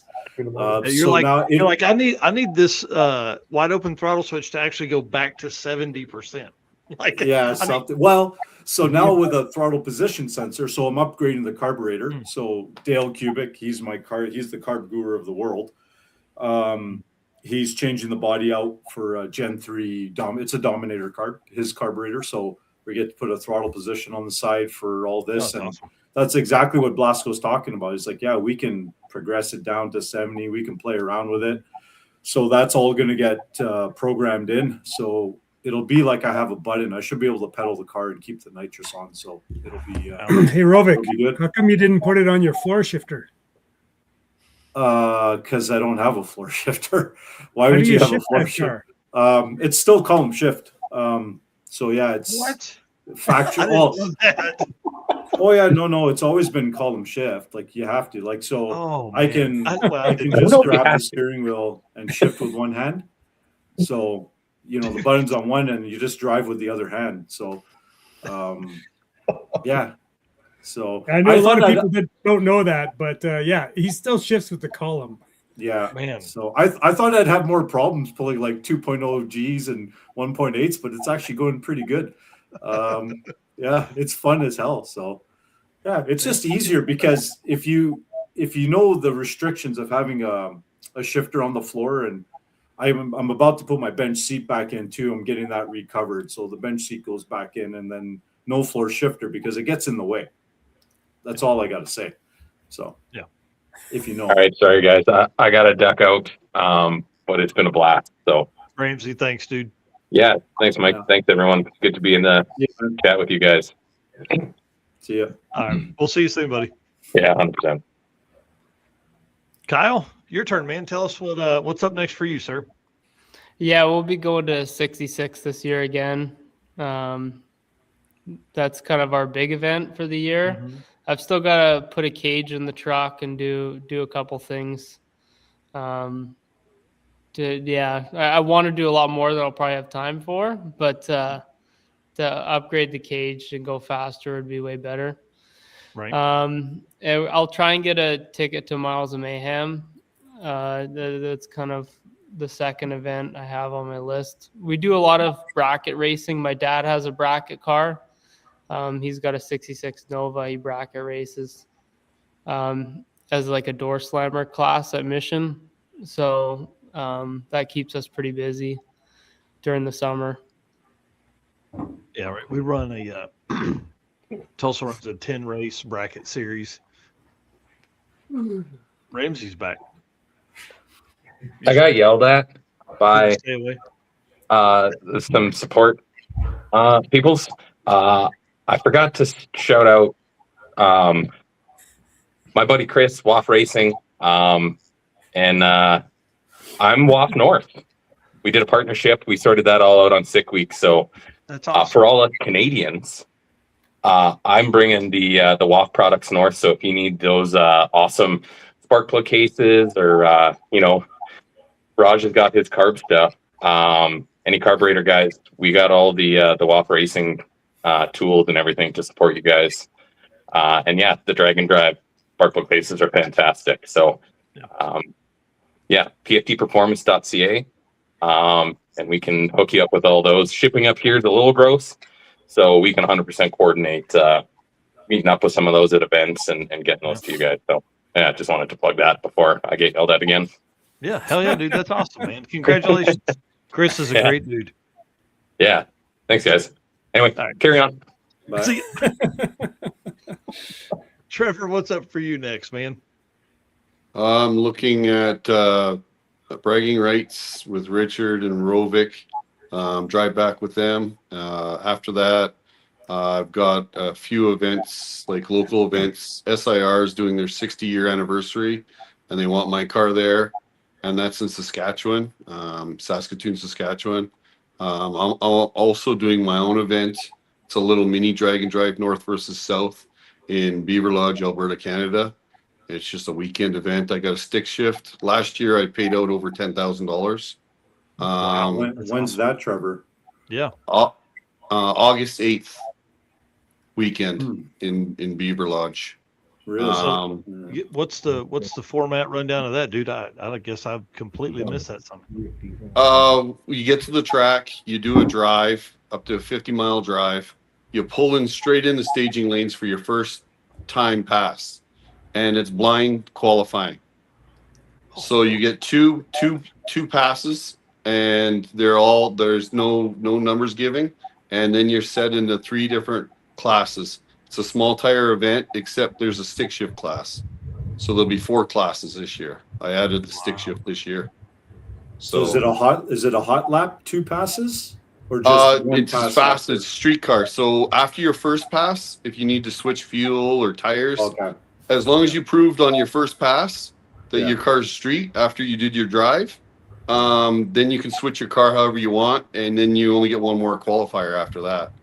And then you go straight into elimination. So that's our local event. I did it last year. It was a good success for the local area. So they asked me and the wife to do it again this year. So we're doing that. After that is Big Sky is the next big event. After Big Sky, I'm looking at doing race week, sorry, down in the States there again. So those are the events for me this year. That's awesome. Any upgrades to the car? Are you happy with where it's at? You're just gonna enjoy it? It's as good as I want it and can be. So it's at the limit that pretty much that platform is reliable per se at. Yeah, dude, and listen, 768 is fast as shit in anything, especially a 4.1 liter V6. That's pretty impressive. What size turbos are on it again? You told us last week, but I forget. 68, 66s is actually the size per se. Yeah. Hey Trevor, how hot is it in that car when you go down to like Texas in summer? Do you sweat in that thing? It's pretty hot in that little car, eh? No, I got AC, got power windows. I got cruise control even. So when I'm following you guys on the highway, I'll be on cruise control, stretched out, relaxed. I think Rich has got a cruise control now. That's an upgrade, isn't it? Didn't you get that one from Chris? Yeah, I got to pick it up on the way down. Yeah. It's cheaper just to drive to Tennessee to get it than it is to mail it up here. Well, Loft Racing, he's got a whole shop. We can just hook it up right there. Yeah. There you go. Raj, will you have the ability to do that with the TPS on the car now? I don't know. That's a Blasco question. I got to ask him. Maybe. I would think you probably could, man. Yeah, heck, man. Because when I saw Rich bought that cruise control unit, I was jealous. I'm like, yeah, but I just couldn't make it work. But yeah, I didn't think about that. To go to digital, you can there's a signal output box. If you have a drive shaft speed sensor, it doesn't even have to interact with the ECU at all. It's full standalone. It's great. I put it on the Celica. It was a total game changer for driving a 7.0 car on the street. It's like cruise control is so nice. Because what I've been using right now is I have the hood prop to hold my hood open, right? I don't have springs on it. I was thinking you had one of those old magnetic ones that went on the gas pedal, Well, but no. So what I do is I stick it. So after my right foot gets tired, then I drive with my left foot on the gas pedal. Yep. When that gets tired, I stick the hood prop. It's adjustable, so I can change the thing. So I stick it on the gas pedal and I put it in my gut. So then, when you want to give it a bit of gas, you just push out, and then I just stick it above my belt in my gut, and that's my cruise control. That's awesome. Yeah, those are things that guys with race cars they don't even have to worry. No, this is street car stuff, because it's almost like using a snow brush. Like, you guys don't have snow down there in Canada. No, I don't know what that means. When we go outside of our igloos, we have snow brushes to clean off the dog sled. And used to stick the snow brush on the gas pedal and push the seat forward to have high idle, to warm it up in winter, right? So that's where I got the idea from, right? So somewhere I ended up with a snow shovel here at my house, and it was a dustpan for a long time. Yeah, I finally drove over it and broke it, but it was a dustpan. It never shoveled snow in its entire life. Because if it's snowing, I'm not going out in it. Okay, well, thanks for that spot. Let me do this AFCO racing, and then we're going to get into how Americans what we take for granted, because I think this is going to be a great conversation. So racers know when you want performance that wins, you want AFCO. From shocks and suspension to cooling brakes and more, AFCO Racing has been helping teams go faster for over 30 years. Built by racers for racers. Check out the AFCO Advantage and follow them today on social media for the latest in performance parts. AFCO Racing, built to win. All right, you guys.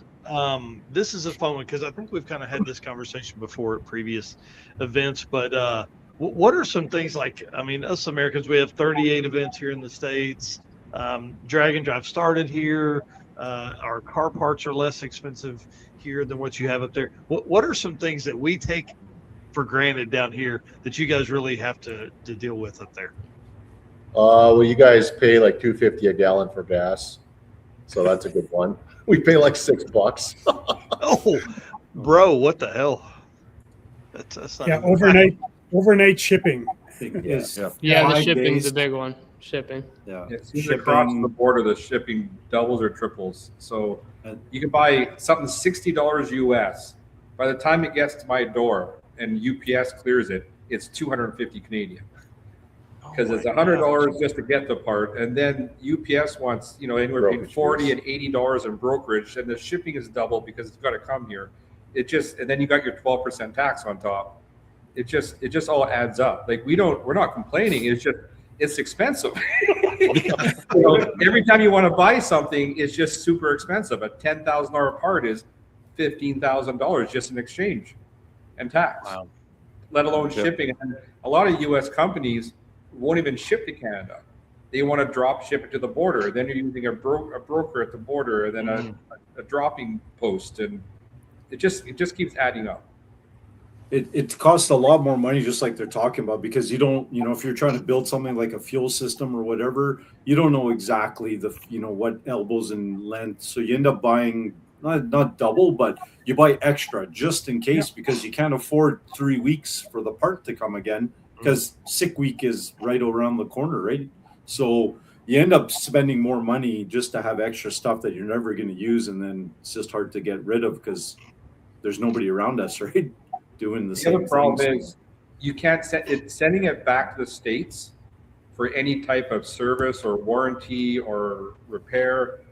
I mean, dealing with you just can't ship it back. You have to go through a broker. Sometimes they even want to charge you duty again on it because, where's your original bill? We want proof that you bought it. And it's just a nightmare. I sent my converter back to have it restalled, and they sent it back with the invoice showing the cost of the converter. I paid $500 in duty and shipping to get my own converter back. Oh, dude, what the hell, man? Yeah, I had sick summer last year. I got screwed over because I broke my transmission, my input shaft, and I shipped it to Sheps. They got me an input shaft. I paid overnight shipping, shipped it back, and customs held my input shaft for 23 days and didn't even tell anyone. It was just held in Winnipeg, and we contacted them, and it's in this department, and then I had to pay storage for each day it was there. $21 a day storage. For 21 days they held a box, and they held it, just for an input shaft. And the input shaft, they charged me, I think it was $1,500 US duty on a $600 part. And I was like, this is nuts. Like, next time I'll just drive across the border. And everyone asks, why do you drive so much? Because it's cheaper to go across the border and ship it, even though it's 11 hours for me to get to the border. I shipped my Power Glide back for a recert, and I quoted it from Lethbridge. So I'm an hour north of the border, and it was $2,300 in shipping to California. I went across the border. It was $220. Oh, I drove an hour, and it was $220. Man, that's crazy. How do you? So that was my next question: was how do you handle that shipping stuff to Ace and things like that to have Stefan do? Yeah, I get it shipped to the border, and I go down and pick it up. Yeah. Wow. Yeah, because I can't imagine like, hey, send over this. I mean, Stefan builds some really nice stuff. I can't imagine they're like, yeah. Oh, I can't afford one of his motors, but he just does the machine work for me. Okay.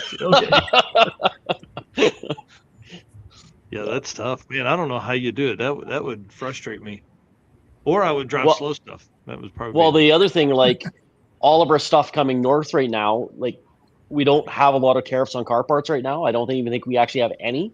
But for a while there, it was just tires and glass. But the courier companies were rubber and glass. But the courier companies were lazy and would just charge 30% tariff on everything. Yeah. If it was a car part, you paid a tariff on it. And they basically held your parts ransom because if you don't pay it, they're like, oh, well, we're just going to send it back then. Yeah. So you have to pay it and then you have to fight afterwards. And they just go, I don't know. Yeah, you never get your money back too. No, you never see it. Like I bought a set of MGP aluminum rods, which MSRP is $1,567 US. By the time I got them, they were over $4,000 Canadian. Oh my, nope. Yeah, that's like a whole motor. Oh yeah. Yeah, every registration for every event, if like $500 right now is 682 Canadian. Yeah. Wow. Good thing we don't pay very high taxes. That's also the other joke. Yeah, try being in BC, right? That's a joke. That's the sunshine tax, Kyle. Yeah. It's brutal over here. And that's the other reason why you probably don't have a trailer, why you drive it across, is because I don't want to see that ferry bill. yeah, I gotta pay $200 to get off the island. Each way. Pretty much, well, if you have a trailer and stuff, yeah. It's $200 each way. No way. Yeah. Dude, no it's, thanks. It's nuts. Yeah. Yeah. And it's cold. Nah, I'm out. I couldn't live up there. Well, the other things you guys take for granted is you just don't realize, like, between tacos and burnouts, like the amount of great taco places and your law, their willingness to turn the other way. Like in most places in Canada, I'd be in jail for so long right now if I did what I do in Canada. Like, that's why America is, like, it is the land of the free, because what we do in Dragon Drives, you can't drive around Cart Pro Mods and Zoomies and, blowers higher than the hood around. Like, man, you get thrown in jail in most provinces in Canada. So, yeah, you guys don't understand how good you have it. I think the number one thing that Americans don't know and don't appreciate is what the shirt that Isiah is wearing. Buc-ee's. Yeah. There's no Canadian Buc-ee's, that's for sure. No. Or no Buc-ee's in Canada. And if there was, it would suck. Yeah. Why is this beef jerky $172? Oh, but those brisket sandwiches. Oh, dude, I'm telling you. I was going to say the other thing that's the Americans don't understand is our racetracks are 10 hours apart, 12 hours apart. You talk to people from South Carolina, North Carolina, they have 5 racetracks within an hour with radial prep. Here you have to drive. We have one local track, but the next closest one is, 8 hours away. Yep. Then the next one after that's another 6 hours away. So if there's an event in Wisconsin, it's a 13-hour drive one way. I mean, it's not like you can drive you can't go Wednesday, like you can't go on a Wednesday night and go test somewhere. Yeah. Those not only that, our season's only like 3.5 months. Yeah, that's 4 months at most. Yeah. Another reason I'm out. Yeah. Like we raced. Well, Sheldon touched on it, but the track prep is like good luck. Yeah. It's pretty much be glad we're open type prep. Yeah. Yeah. There was a reason I went from a radial to a 3214 slick on my car. Yeah, you have to build it for what you have around you. Around here it's more slick prep, and that's what you have to build. Like have a radial car where we live is, it's kind of pointless because unless you have to travel, there's just no way around it. Wow. Yeah, no. And far. Yeah, man, that's crazy. I can't imagine being that far, or just the struggle of it being that. Like we are pretty fortunate because, you get west and there's probably a lot further between tracks. But yeah, just like you're saying, North and South Carolina, those dudes, they got it made. Like 10, 11 tracks within a 3-hour drive. Like, do whatever you want to, and testing tunes every day of the week. Yeah. Interesting. I can't imagine having to take a ferry to go race my car. Anywhere.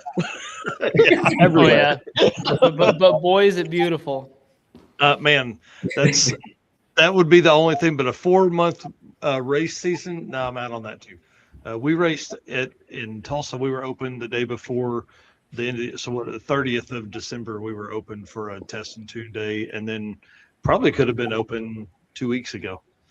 But we will open this Saturday, the 7th of March, with our first test and tune of the year if it's not raining. So we have a 9-month race season. 10 really, I guess, if you probably count it the right way. Ricky says Buc-ee's is 15 minutes from his house. Yeah, that would be dangerous, dude. That'd breakfast every morning. Every morning and lunch, probably. You guys got Chick-fil-A, you got Texas Roadhouse, you got Buc-ee's, you got Target. Like, it's all stuff you guys take for granted. Tacos. They got tacos. That's all that matters. They got great tacos. Yeah, right. So the last question to kind of wrap the show up, why don't more Americans come to Canadian events? We talked about this a little bit with the Passports, I think so. Passports and criminal records. That's the biggest thing that I noticed down there is how many Americans don't even have their passport. No, it's true. Yeah, I don't. I mean, I can haven't talk to- needed it. You can talk to an American that lives in a state that's bordering Canada, and they've never left their country. They've never been to Canada, and they have no interest in leaving. And honestly, I don't blame them. You guys are putting up a real good fight here for us to stay in the U.S. I was gonna say, why would they come? It's more expensive. We've got no tracks here. The roads are shit. But their dollar goes further. Yeah, roads are cheap. Yeah, it's cheaper for them to race in Canada. Yeah, that's true. That's true. But I mean, they should. There's tracks in Alberta. There's tracks. So the one mission there. There's a couple in Ontario and in Quebec. Like there is tracks. You just probably the guys in the northern states can make the same travel. I mean, there's no excuse. If Rich drives all across this continent around in a streetcar running potentially sevens, you can take your car in a trailer with your big slick to run, sevens too. And come across the border. Yeah, take that chance. Go up there, have some fun. Go to a track you would never go to, and meet people that you would probably never ever meet. Like East Coast Drag and Drive would be a good one. That's way over. Dragway Rush is just north of Detroit. I mean, that's an easy one, I would think. Like there's good radial prep. Like so, Naperville, the track in Quebec, like they got one of the baddest ass tracks around. So like all the guys from New York, the tri-state areas, all of that stuff. It's an easy drive. It's like an hour and a half from Albany. Like there's some killer tracks and they have great classes and events all the time. So guys should just come up more, try it out. And most of us are friendly. Some of us. Some of us. Some are. Just know that you're not going to find a parts store in every town you're at, or or Dollar Generals. Dollar taking over the world, man. I'm telling you. Especially in Florida. It gets worse when you get out here to where I am in like Arkansas and all that stuff, man. If a town is too small for a Walmart, they have a Dollar General. Yep. Ricky says, when I was younger, I lived in northern New Hampshire, and we went across because you could drink at 18. Yeah. That's awesome. Yeah, I don't think we have to worry. Nobody on here has to worry about that. Kyle probably did a couple of years ago, but how old are you? Yeah, it was a little while ago. I'm 27 now. Oh, it looks like you just turned 19. Yeah. Perfect. It's as we get older, they look younger. Yeah, right. When I'm 50, I'll look 40 though. Hey, bring it on, man. Enjoy it. I promise. Rodney Reeves says he counted $64 Generals on 6 Smokies. Jeez. Yeah. Let's see. I think that's what have I missed, guys? What haven't we talked about that we need to? I think we covered lots. I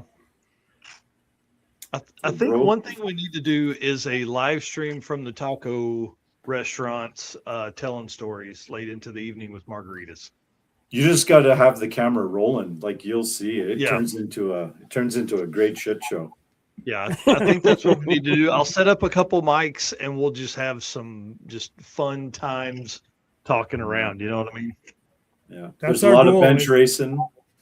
Next time in Florida, we got to find that New Yorker again. Oh, we got to film the whole conversation because Yeah. That was like Soup Nazi from Seinfeld times 2. Yeah. Like that dude was awesome. Yeah. Oh, it was good. And the food was good. Yeah. I think I got it marked on my phone. It's on one of my starred locations. So we'll go back. Why am I not surprised? Make sure that one's in the Track Buddy app there. And, starred as a I'm favorite. I'm going to update all of those. It's not just what Taco Finder closest to you. It's the ones that I approve. There'll be like a special star. Raj approved taco spots. Yes, that's awesome. Yeah. J-Wire, I'll probably answer this for everybody, but I don't think anybody in here is coming down to the circuit. It's a big trip for a weekend event. So, and it's like the week after, or 10 days after Streetcar Bragging Rights. So, be a tough trip. I wish it was closer to time because we could maybe catch you on the way through, but being the end of April, like April 30th and May 1st, be a bit of a swing between Streetcar Bragging Rights and the circuit. April. Yeah, well, just like Raj says, that is one of my goals, is to keep hitting different ones. I mean, you kind of feel like you're committed to some of the same ones because they're like welcoming you back, but at the same time, you know, Street and Yeet, I've never been to it, and I know Devin really well, want to go there, and yeah, I just want to kind of keep spreading it out and doing different ones. So we'll be there one day. Yeah. Appreciate that. Street and Yeet is one. I wish they would bring the 2 tracks one day back. I know scheduling last year they had it, and then it didn't work out. And I don't think they scheduled it for that this year. But 2 tracks one day is pretty impressive. It's like 60 miles difference between the two, and pretty crazy. Yeah. Can't do 2 tracks in one day here. No way. Jason Schaefer here, and then we'll kind of wrap this up. It says next sick week, Canadian Invasion at our local taco night in Niceville, Florida. Sure. Sounds good. Yep. Niceville, Florida. How do Canadians not stop at Niceville, Florida? That's It should just be called Canada. It should just be called Canada. Canada South. Yeah. All right. Well, y'all, listen, thank you very much for coming on tonight. You guys have been awesome. You've been on. We've done this 2.5 hours. I can't believe it. It's pretty awesome. And that is just a drop in the bucket for how much time I'd love to spend with you guys. Just at events, it's kind of fun. But what's weird is, like, when we're at events, we don't spend this much time together cumulatively through the whole week, you know, but we come on here and we get to tell fun stories. So appreciate you guys a whole bunch. And let's run through the group here. Tell everybody where they can follow you and all that kind of stuff. And then I'll let you guys go. You can follow us, the Canadian Acadian. Also, Motion Performance is the business name, the shop name. You can follow me at the shop. The shop. Yeah. Yeah. Facebook, Instagram, YouTube, all the good stuff. Yeah. Mine's just Facebook, Instagram, first initial, last name. Yeah, mine's Kyle Fredrickson on everything. Yeah, I'm I think Richard Guido on Facebook, Guido Richard on Instagram, and then my YouTube channel is Canadian Chuck Norris 69. And I was born in 69. I know that there's some other you know, my daughter informed me, my daughter informed me there's something about 69. I don't know what she was talking about, but we're all 13-year-old boys internally, so yeah, we get it. Roger Huja on Facebook, Tuglove 442, I think, on YouTube. I'm going to start doing stuff. You might not see my face, but you might hear stuff. That's TUGLA 442. There's a whole story to that. That's probably an hour-long story. And Instagram, too. I think it's all kind of linked together. I'm sure you guys will find me, or Tugla Racing on Facebook. So, that's awesome. Gojira 1 on YouTube. I've been putting together all my sick week adventure. I've done the first couple days. Also, Instagram is Gojira 1. My website is gojira1racing.com. And Facebook is Nissan Skyline GTR. That's awesome. All right. Well, I'm kicking you guys to the back, and I'm going to shut this thing down. You're more than welcome to hang out. We can talk after the show, but I'm going to shut this thing down. So see you guys. Thank you for staying. Appreciate you hanging out doing this. Right on. Thank you. Now it'll take me 8 minutes to get all these guys kicked to the back here. Wow. There we go. All right, guys. Again, thank you so much for hanging out tonight. I really appreciate it. 3 hours long. When you have this many people on and you're telling fun stories, that's the way it goes sometimes. So I appreciate all the support everybody's given tonight, hanging out, doing this. Thank you for being our race car friends. You guys are awesome. Appreciate everything that everybody has done for us. And thank you to our sponsors one last time. We can't do it without these guys. So if you're shopping, please hit these folks up. Summit Racing, Deech Works, Molly Motorsports, Driven Racing Oil, Howard's Cams, J-Wire Solutions, Avco Racing Products, Performer Built Transmissions, and Car Change 3D. And on the next episode, next week, we have the man, Mike Finnegan. We have Joe Cole and Rye Klemp on to talk about their experience in blasphemy on the side of the road, taking the transmission in and out 6 times. So they'll be on next week. So I'm kind of excited about that. And we'll see you guys next time.